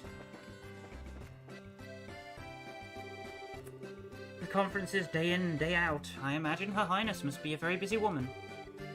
If Her Highness really wants to relax, she needs to get as far away as she can. I hear Bose is quite nice this time of year. I was planning on going home early, but I guess that didn't happen. Well, you've had a lot to discuss, I'm sure. Indeed. Headmaster Collins has actually suggested we start a committee for royal ascendancy. There's a lot of mess with that coup, and the damage to our public image is quite big. We're going to have to start working more in concert with the other countries. It sounds to me like you're in for some busy times. All the more reason to kick back and relax tonight, no? I believe a walk to the cathedral for some prayer is in order. Actually, come to think of it, the first time I met you was on a day where you were skipping church. All the more reason to go now. Though I'm sure Aelios can forgive me for a little infraction like that, right? You can also buy foods that you didn't buy before if you are missing them for your notebook. So if you didn't get them before the Oriole, before the Gospel Quest, you're not completely screwed. Here is... no. 2 named NPCs. I'm not sure if they actually do anything. Anyway, if you go to the Fisherman's Guild, you can find Murdoch and Mayor Klaus. Fisherman's Guild is... this building. next to the Bracer Guild. The best fishing gear is that which represents engineering efficiency and elegance. The sort of gear I'd want to own even if I never finished it all, or if I never fished at all, just for its sheer beauty. The world is going by too fast for me nowadays. I just want to slow it all down and fish at Valeria Shore. Yesterday I met a rather charming woman. We happily inducted her into our growing society. I swear I've never seen a newbie handle a fishing pole quite so well before. I wonder who that could have been. Anyhow, if you go up to the Sunnybell Inn, you can find Agate, Zin, Kurt and Grant sharing drinks. You did a remarkable job. Based on your performance, I'd say you two are already fine fully fledged bracers. But never forget, these are only the first steps in your career. Thank you, sir. So, Kurt, you feeling any better? I'm fine, just fine. I remember just about everything except the identity of the bastard who erased my memories. That's the only missing piece. Welcome back, brave heroes. Grant, you guys were amazing. Better than any other junior bracers I've ever met, that's for damn sure. Yay us! We couldn't have done it without everyone's help, though. I mean, my dad ended up saving my butt in there, so I'm not exactly solo heroine material. You guys are something else. Guess this makes us partners. Here's to us. Hey, you two. Zin. So, what's your next move? Back to the Republic? I'm in no rush. There doesn't seem to be any crisis in the Republic so bad that I absolutely have to be there for it. Besides, this country is full of fine opponents from your Bracer Guild. As long as I'm here, it would be a waste to leave without testing my mettle a bit more. Fine opponents? Who'd you have in mind? Starters, you've got Agate, the so-called Heavy Blade, not to mention your Silver Streak Shreyazzard. And who could forget, the champions of this year's martial arts competition, perhaps the strongest of them all. Oh, Zin, that's so sweet. I don't think it means I'll go any easier on you, and don't you hold back on us. It's on, man. She doesn't speak for us both. Feel free to hold back, if you'd like. In fact, I might even prefer it. Martial arts tournament. Could be a good opportunity to hone my skills. And if Zin the Immovable made an appearance there, why don't you try to get in next year, Agate? Maybe. It might be nice. But it's become such a circus, and I don't like doing tricks for a crowd. Well, whatever floats your boat.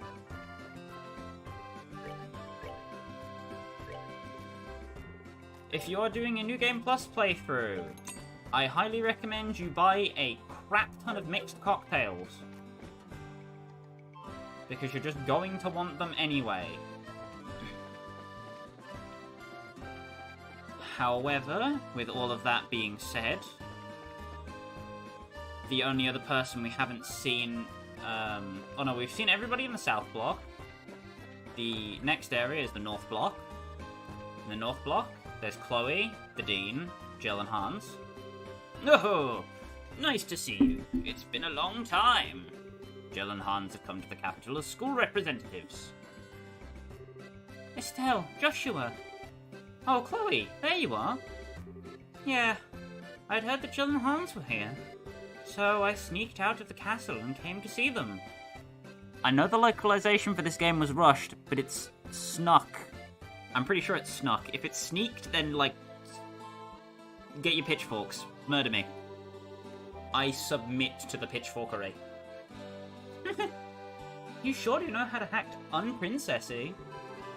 But of course. And I wanted to thank you, too. You've been nothing but helpful at every turn. Us?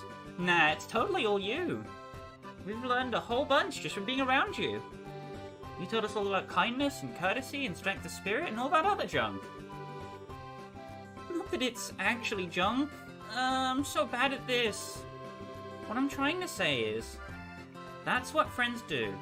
So believe me, no thanks is necessary. Estelle, I'm so glad to see you again.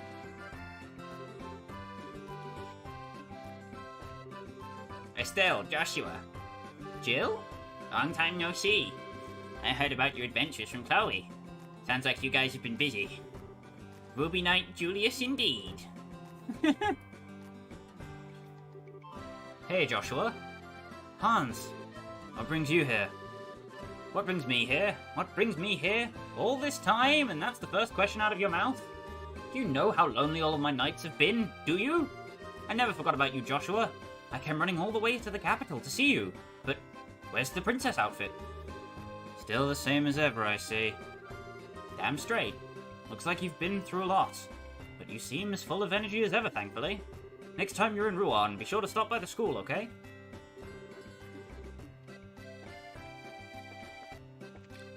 That's everybody inside the hotel. In the west block, there is Julia at the cathedral. However, at the cafe, you can find Professor Russell and Tita. Estelle, Joshua! Wow, Tita, you look so happy. Grandpa promised me we could have ice cream. Oh, ice cream. Ice cream is good. You bet it is. I asked Agate to come too, but he said he didn't want to. Agate eating ice cream? I'd pay good money to see that. I bet he'd like it if he tried it, though. Ah, dear me. I'm too much old to be living on the lam. Were you okay being left on your own with Agate? Absolutely fine. He was very courteous and mindful of my needs. He even made sure to plan our daily routes so as not to wear me down too much. I haven't any complaints about Agate at all. Oh. He's no Cassius, of course, but I'm still grateful to him. Agate's a mere chick compared to the phoenix that is Cassius. Nonetheless, I'm extremely grateful to him. Grandpa promised he'd have ice cream with me. I asked Agate, but he didn't want to.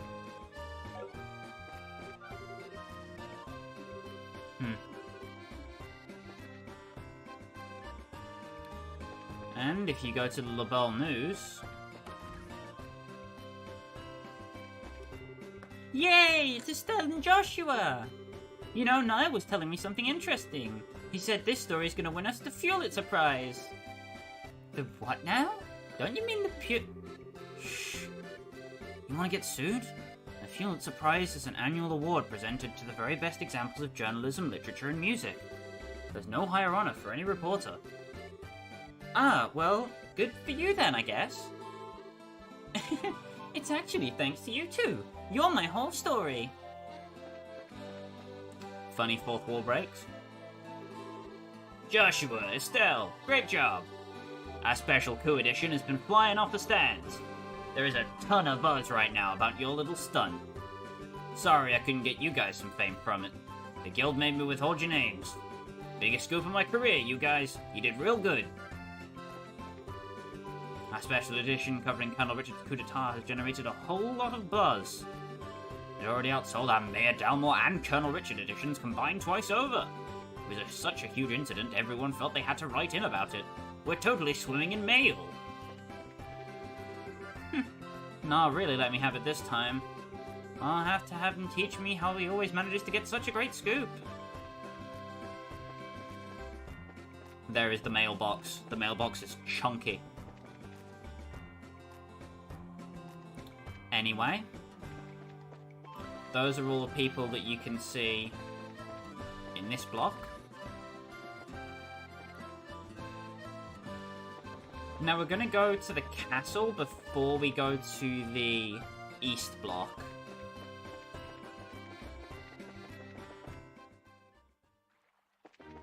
So if we go up into Grancel Castle, and we go into the maid quarters. Oh, are you two heading out? The town is no doubt abuzz with festivities. If you are to attend them yourself, please take care. And if you go to the throne room... oh, wrong way. You need to go up the stairs to the second floor, take a right, and then go up. Then, if you go follow the carpet, Chloe's personal room. The princess has returned, so I'm presently cleaning her room. For a dirty room, you see, is not very welcoming. The princess is currently roaming the city incognito. She says that some school friends of hers are visiting. So if you don't know where to find Chloe, that's a hint. But of course, you have the power of me, your all-seeing guide. Oh, bonk 'em. I thought the queen was up there, she's in the wrong room, and what a comedic time for me to be wrong about something.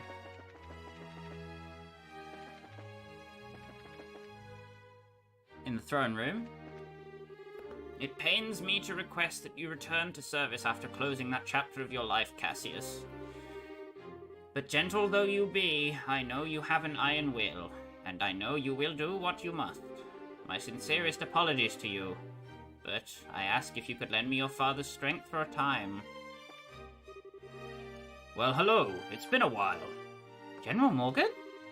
It has been a long time. I heard you saved my granddaughter out at the Air Royal Villa. The villa? Oh yeah, Rianne! We only did what was needed. It's the life of a bracer. Oh, stop with the humbleness already. You're much too young for that.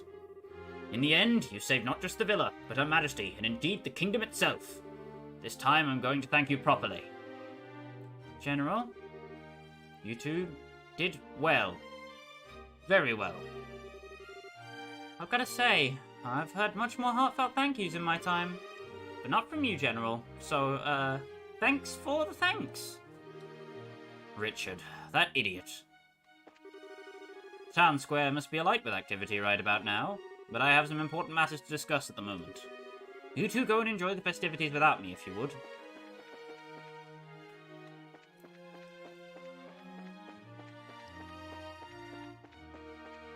And that is everything at the castle.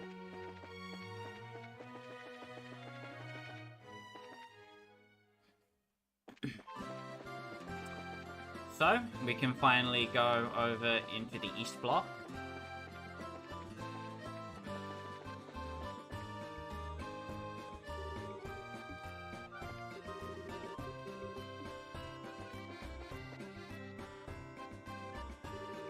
Wow, look at the size of this crowd! It's because it's so warm out today. Anyone selling ice cream is sure to make a ton of mirror. You know, looking at all this kind of makes me want to eat everything they've got. Which reminds me, I made you a promise. When we dressed up as maids in the castle, you were all sulky and pouty, and I said I'd buy you some ice cream. Why do you remember the most trivial things? And as I recall, I also made you a promise in the rest area. Oh yeah, I guess you did. Why don't we wait for the day to settle down a bit first? Anyway, we can walk around some more, then go to the rest area behind the stores. Then I'll buy you some ice cream, okay? Okay.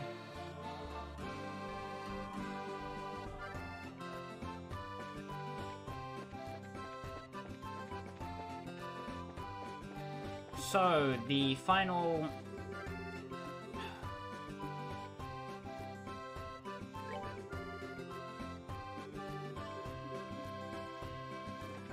Boy. The final group of people you can check up on. Annalise! Hey, why so serious? It's just, this is the first time I've had a chance to work with you like this. But you two really do a nice job of covering one another, if you know what I mean. Well, we're around each other all the time, so we've gotten pretty used to each other's styles, I guess. Hello? Anybody home up there? Read between the lines, you doofus! Guess I just gotta come out and say it. Annalise leaned in close and whispered into Estelle's ear. I think you two make a very cute couple. What? Don't be embarrassed. It's plain to see with the way you look at each other. I'm jealous. I mean, I'd kill for a cute boyfriend like him. Something wrong, ladies?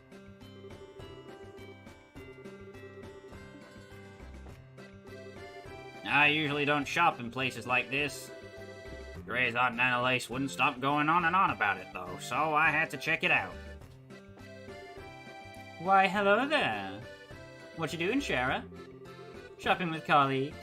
Been long overdue for a nice shopping trip, after all. I don't get much of a chance these days. When I was little, I remember you used to take us shopping all the time. It was fun. That's right. When your dad was gone, the three of us used to go out all the time. You know, once we get back to Roland, what do you say we do a little shopping together? For old time's sake. I could buy you an outfit as a congratulatory gift. Really? I'd love to. It's a date, then.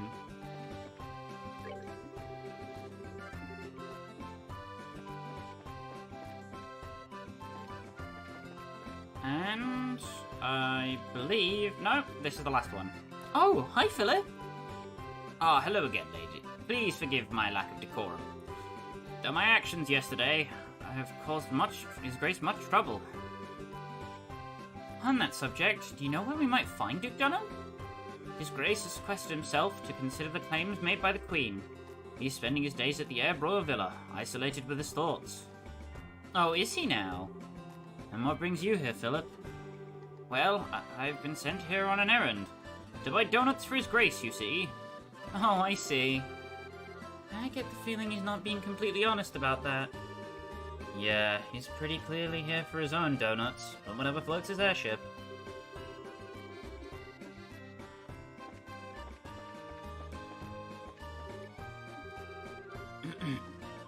So what you want to do is buy all of the items that you need for New Game Plus, or you want for New Game Plus at this point. After you have spoken to everyone you want to speak to, and been everywhere you want to go, come back to the bench. Save your game for the final time.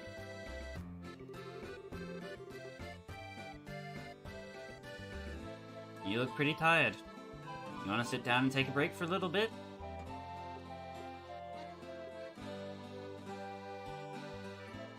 And buckle up for the story, the ending of the story and the wrapping up of the problems in this act of Laval. Let's stop and rest a bit.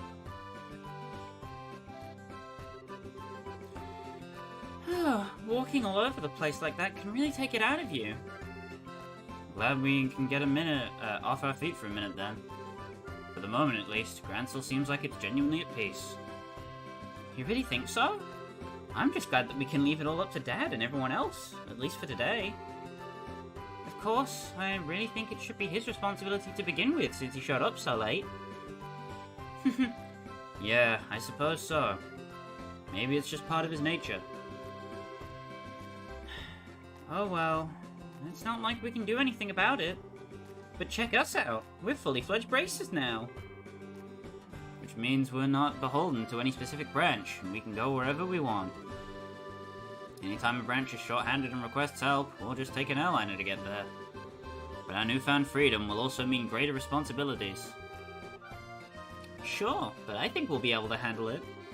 I mean, hey, we actually played a major part in stopping a coup. And it means I'll never have to hear Dad go on about how it worries him when you're not around to keep an eye on me. Yeah, I think his days of saying that are at an end. You really showed him what you can do. Still, I think I'd like to stay with you from now on. Eh? Huh? Oh, would I just get on your nerves? No, nothing like that. But what do you mean by stay with me? Just that we know each other so well, and we can practically read each other's minds. I think we make a good team, and I'd hate to break it up. Oh, you mean like for bracer business? And here I was thinking you were going to tell me your big confession or something. What? Nothing, forget I said anything? Still, what was that all... But boy, it sure is hot out today, huh? And there's nothing to beat hot weather like ice cream, huh? My treat, just like I promised, so you wait right there! Oh. I don't think there's an ice cream stand over that way. I wonder if she... Nah, there's no way. My, but I do envy your youth sometimes.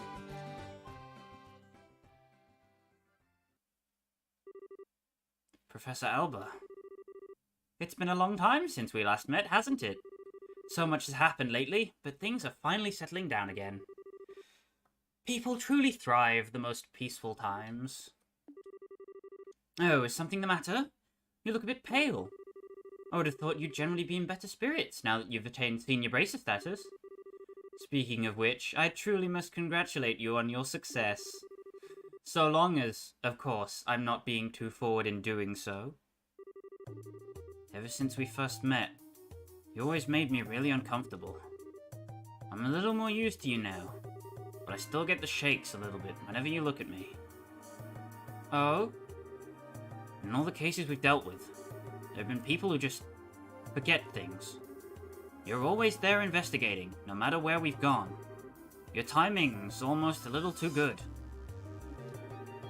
What really clued me in was Kurt's reaction.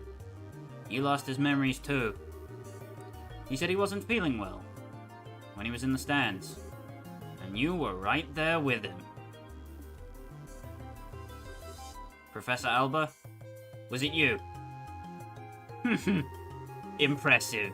Even with your cognizance and recollection being puppeteered, you were still able to piece it all together.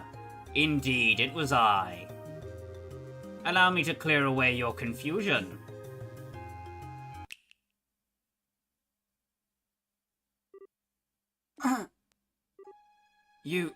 You're... So you finally remember me, do you? When your heart was in tatters, it was I who rebuilt it. I who restored it. It was I who poured a soul back into that empty vessel. You have the power to twist the minds and memories of men.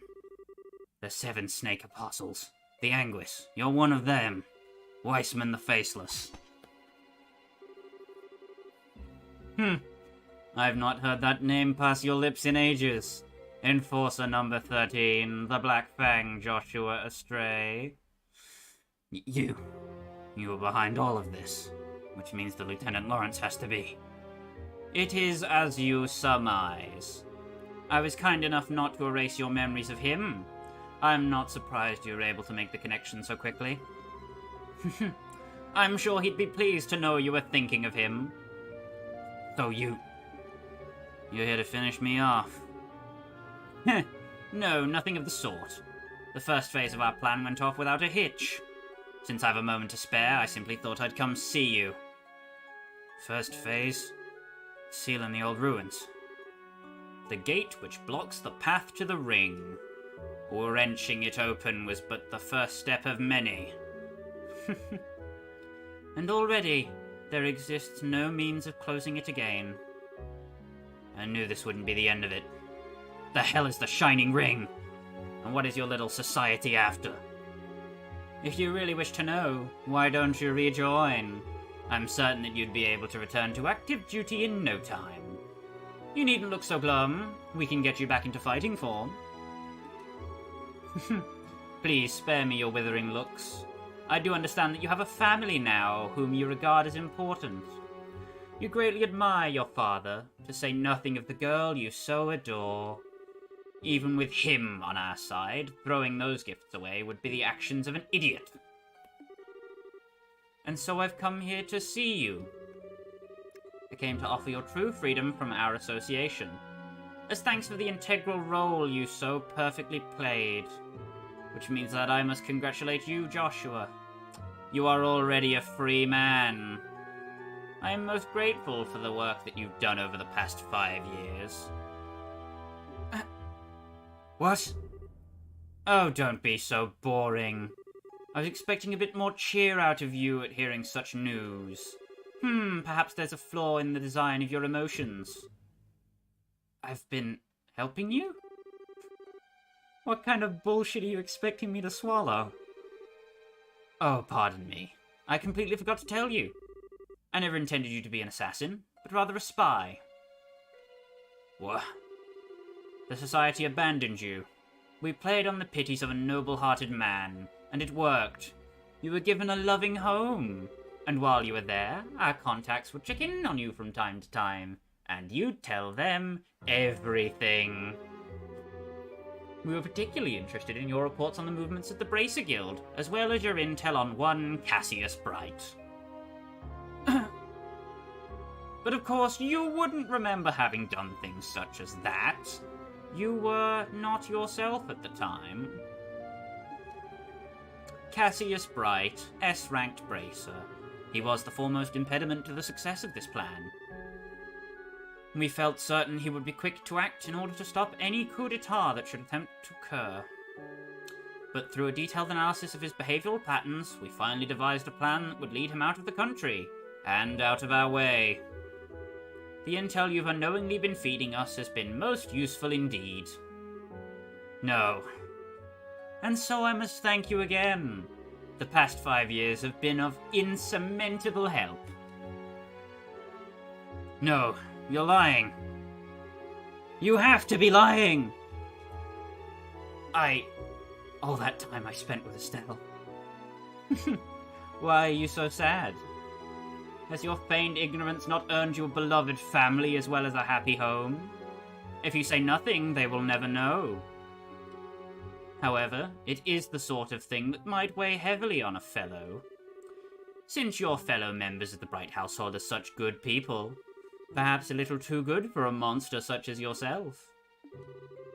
However much you may model your behavior after a normal, decent person, you are no such thing. You must surely have noticed your ability to reason through and execute a solution to a problem, no matter the circumstances.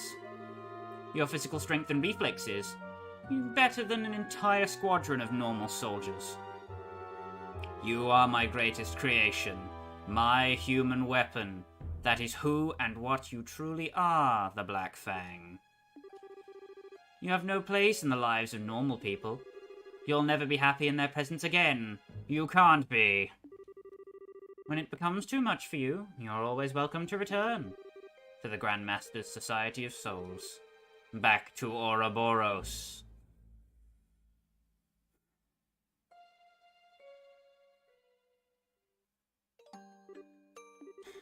Is this my punishment?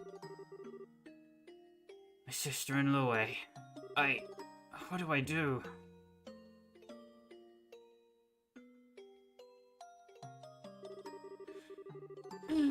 I don't know how to face him after all that, but I've kept him waiting for way too long.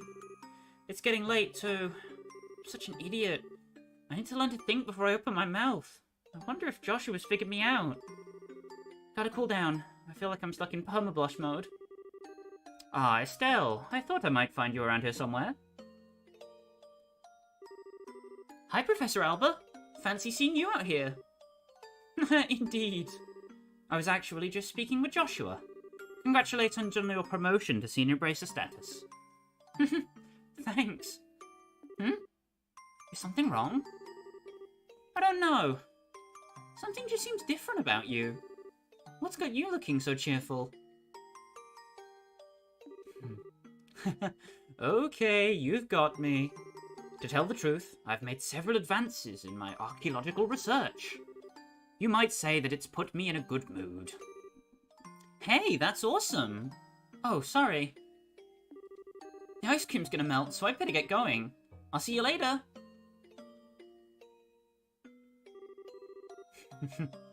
I see. Cassius Bright's daughter. I think she's going to be quite a lot of fun. Hey, sorry it took so long. It was super crowded there, but I have returned with our valuable loot. Cool, thanks. Now we can eat like kings. Yeah, so about earlier. Yeah, I want to apologize for that. I didn't mean to be so vague. It just wasn't an appropriate time for confessions, you know? Oh, sure. I didn't really mind so much. Well, then I gave it some more thought. It seemed kind of silly to try and rush things. We may be senior bracers now, but that just means that we have different work to focus on. We might really have to consider our future prospects. Right. If we get married, we'll have to think about raising children. I've got to stop getting so far ahead of myself. Well, it's evening already. Why don't we eat our ice cream on the way back? Everyone's probably waiting for us. Hey, Joshua? What is it? Did you have something you wanted to discuss about our future? No? What would give you that idea? Come on, let's get back to the castle. That is living proof that Weissman is, like, he is proof that a good villain and a good liar is somebody who tells a half-truth. Weissman is a character I can analyze for days on end. He is a damn good villain. Anyway. What's wrong, Estelle? You've been completely on edge for a while now. Something on your mind? Yeah. Hey, Shara? Did you think Joshua was acting weird at dinner? If anyone was acting weird, I'd say it was you. He was as calm as he ever is. Well, yeah, but... Aha! I see, I get it. Get what? You can't keep secrets from me. I had a feeling about it, but I was wondering if you'd ever admit it to yourself. You're kind of falling for Joshua, aren't you? You can tell? It's pretty obvious. Sorry, hun. But I'm guessing you haven't told him anything about this? No. Joshua's always picking on me, telling me what a dope I am. Not that I should be criticizing anyone, I guess. You're so naive. It's a wonder how you've lasted this long. You need to learn to look a little deeper. Big Sister is ready to begin your education in love, Estelle. I'm never asking you for advice again. I'm just kidding. I'm sorry. I don't mean to tease. But you guys set out just when puberty was about to hit. It's only logical that you'd start picking up on feelings for each other. Oh, you think so? Traveling together just seems like such a petty reason for that kind of thing. I guess I've gotten a little more self-aware since we started all of this. This isn't like me at all. You're the proverbial flower that refuses to blossom. Every girl feels that way. Shara, I don't want to lecture you, or talk about this with you if you're not ready. But if you are, then what say we have ourselves some girl talk, Would it help if I told your fortune? Yeah, okay. I promise I'll listen to whatever you have to say. Okay. Alright, time for your lesson, my protege. Oh, Estelle, Big Sister is moved to tears. On second thought, never mind. But thank you, I do feel a little better. I'm gonna go see Joshua for a little bit. Oh?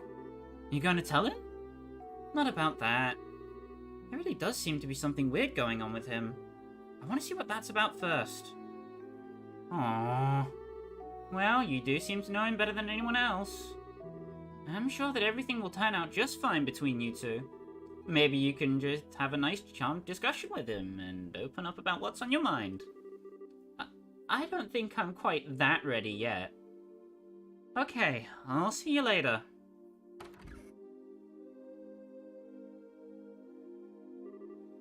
Young love. They'll probably be fine. Huh? They're not here. Oh yeah, Dad's still in some meeting, I think. Where's Joshua? Joshua? He's out playing somewhere then.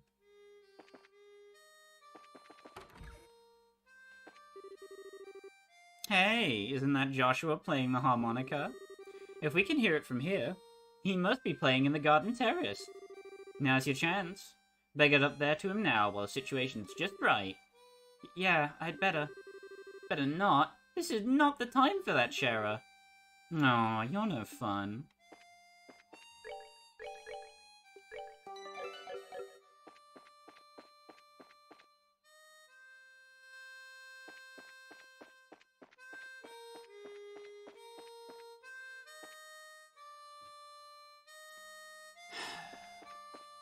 This song never gets any uglier. It's always so nice. You'll find him up here, I'm pretty sure.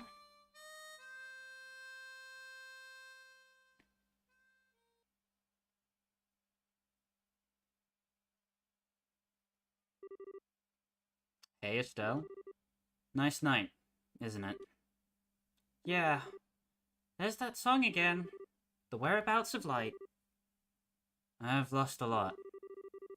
This song and this harmonica have always been with me. And I've been thinking about why I play it. Maybe it's a habit I should quit. I think I want to tell you what I was doing before I met you. Joshua? Okay. This may take a while. Do you mind? Not at all. I'll listen to whatever you have to say. Thank you.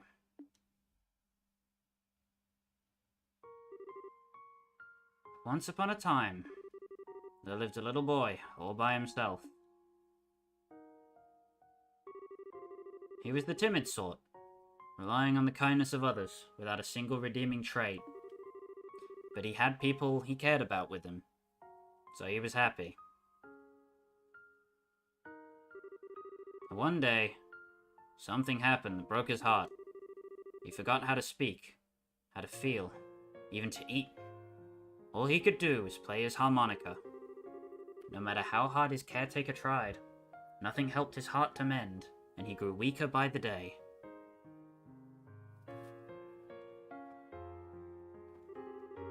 One day, a wandering magician appeared before the boy. I will heal the boy's heart for you, he said. Provided, of course, I am compensated. And so, the boy was given over into the magician's care. As he attempted to piece the broken heart back together, the magician found that he could shape the boy's existence into anything he wished, and so the boy's new heart became that of a murderer. For 2 years, the boy killed every single day. Under the cover of night, he murdered dozens of soldiers. He slit the throat of a national cabinet minister, who was under heavily armed guard. Sometimes he used explosives, which maimed and killed innocent bystanders. At some point, he became regarded as something more than a mere killer. He was known as the Black Fang, and the name struck fear into the hearts of men. One day, the magician gave the boy an assassination order. His target was a hero, a man who had protected his queen and nation from the threat of an invading northern country. He was a bracer who held a special rank shared only by 3 other soldiers in the entire land. But the target was too strong. He defeated the boy, with all the ease of a tiger swatting at a playful cub. At that moment, some of the magician's servants showed up. Since the boy's face had been seen, he was now a loose end to be tied up. But someone came to his aid and drove the attackers away. It was, of course, the man he had come to kill. And so, the boy. The boy was taken to the man's house, where he met a young girl.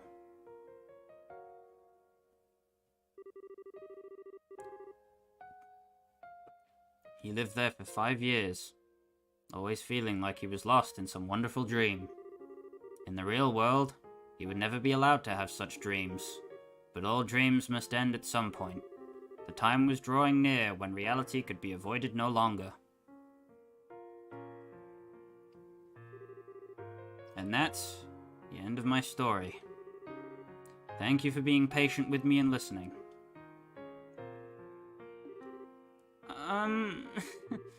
Was all that real? Every syllable. My heart is broken.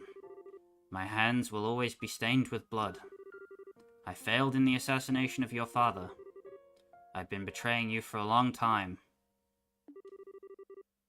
The boy can't be saved from his real purpose. His presence alone seems to bring disaster and misery. He's just tainted. But the boy set out on a journey, in the hopes that he may keep his misfortunes from the ones he holds dear. He will find and stop the foul magician who created the life he has led.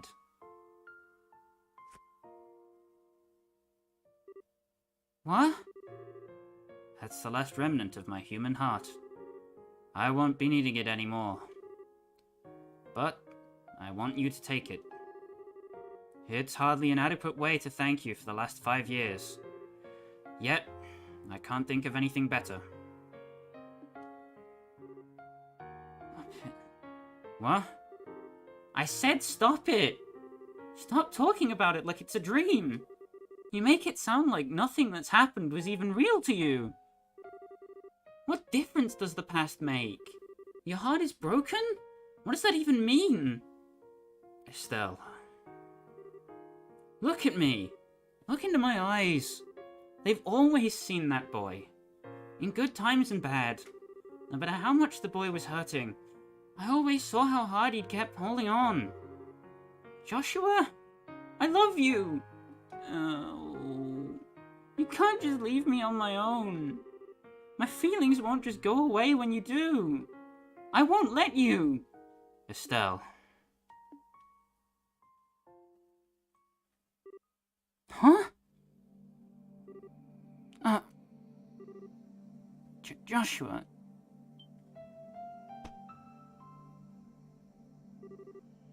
What was that? It's so bitter. It's just a fast-acting sedative. Don't worry. There are no side effects. Oh. But why? Why did you... My Estelle, you shine like the sun. My time with you was the happiest and the most painful I've ever known. Just as the brightest light casts the darkest shadow.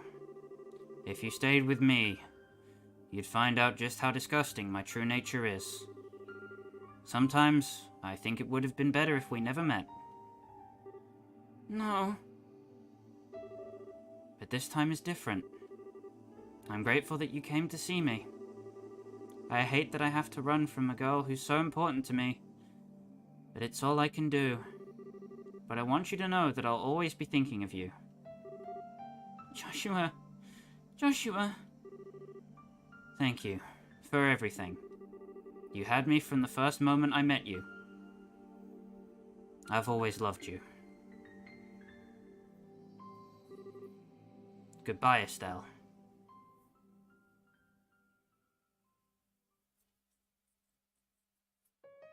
That scene will never not break my heart. No matter what your view on Estelle and Joshua's relationship is, despite being raised as siblings, that scene is like the single most impactful thing about this whole game. Debatably only seconded by Weissman's reveal as the true villain behind everything. Just the amount of questions the game sets up for you in terms of how Weissman plays into the sequel, what Estelle does from losing Joshua. This song, everything. This game, despite being released in 2004, is still both a cinematic and gameplay-based masterpiece. Every time I see the ending of this game, it leaves me with little words.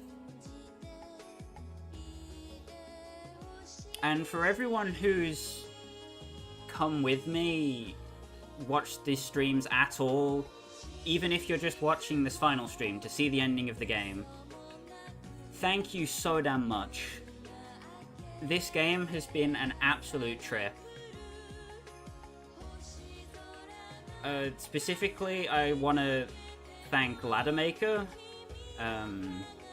because without them commenting on episode, 5 or 6, I may have never finished this at all, which is odd to think about while I'm sitting in this position.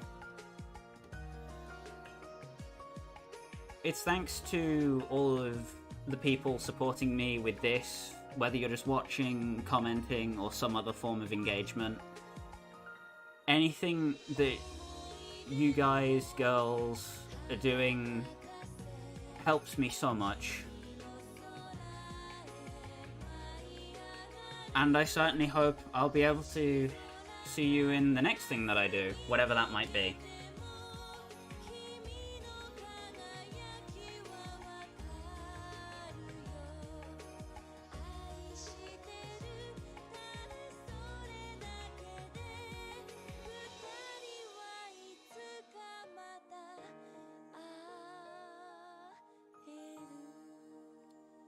Stay safe until we meet again, everybody.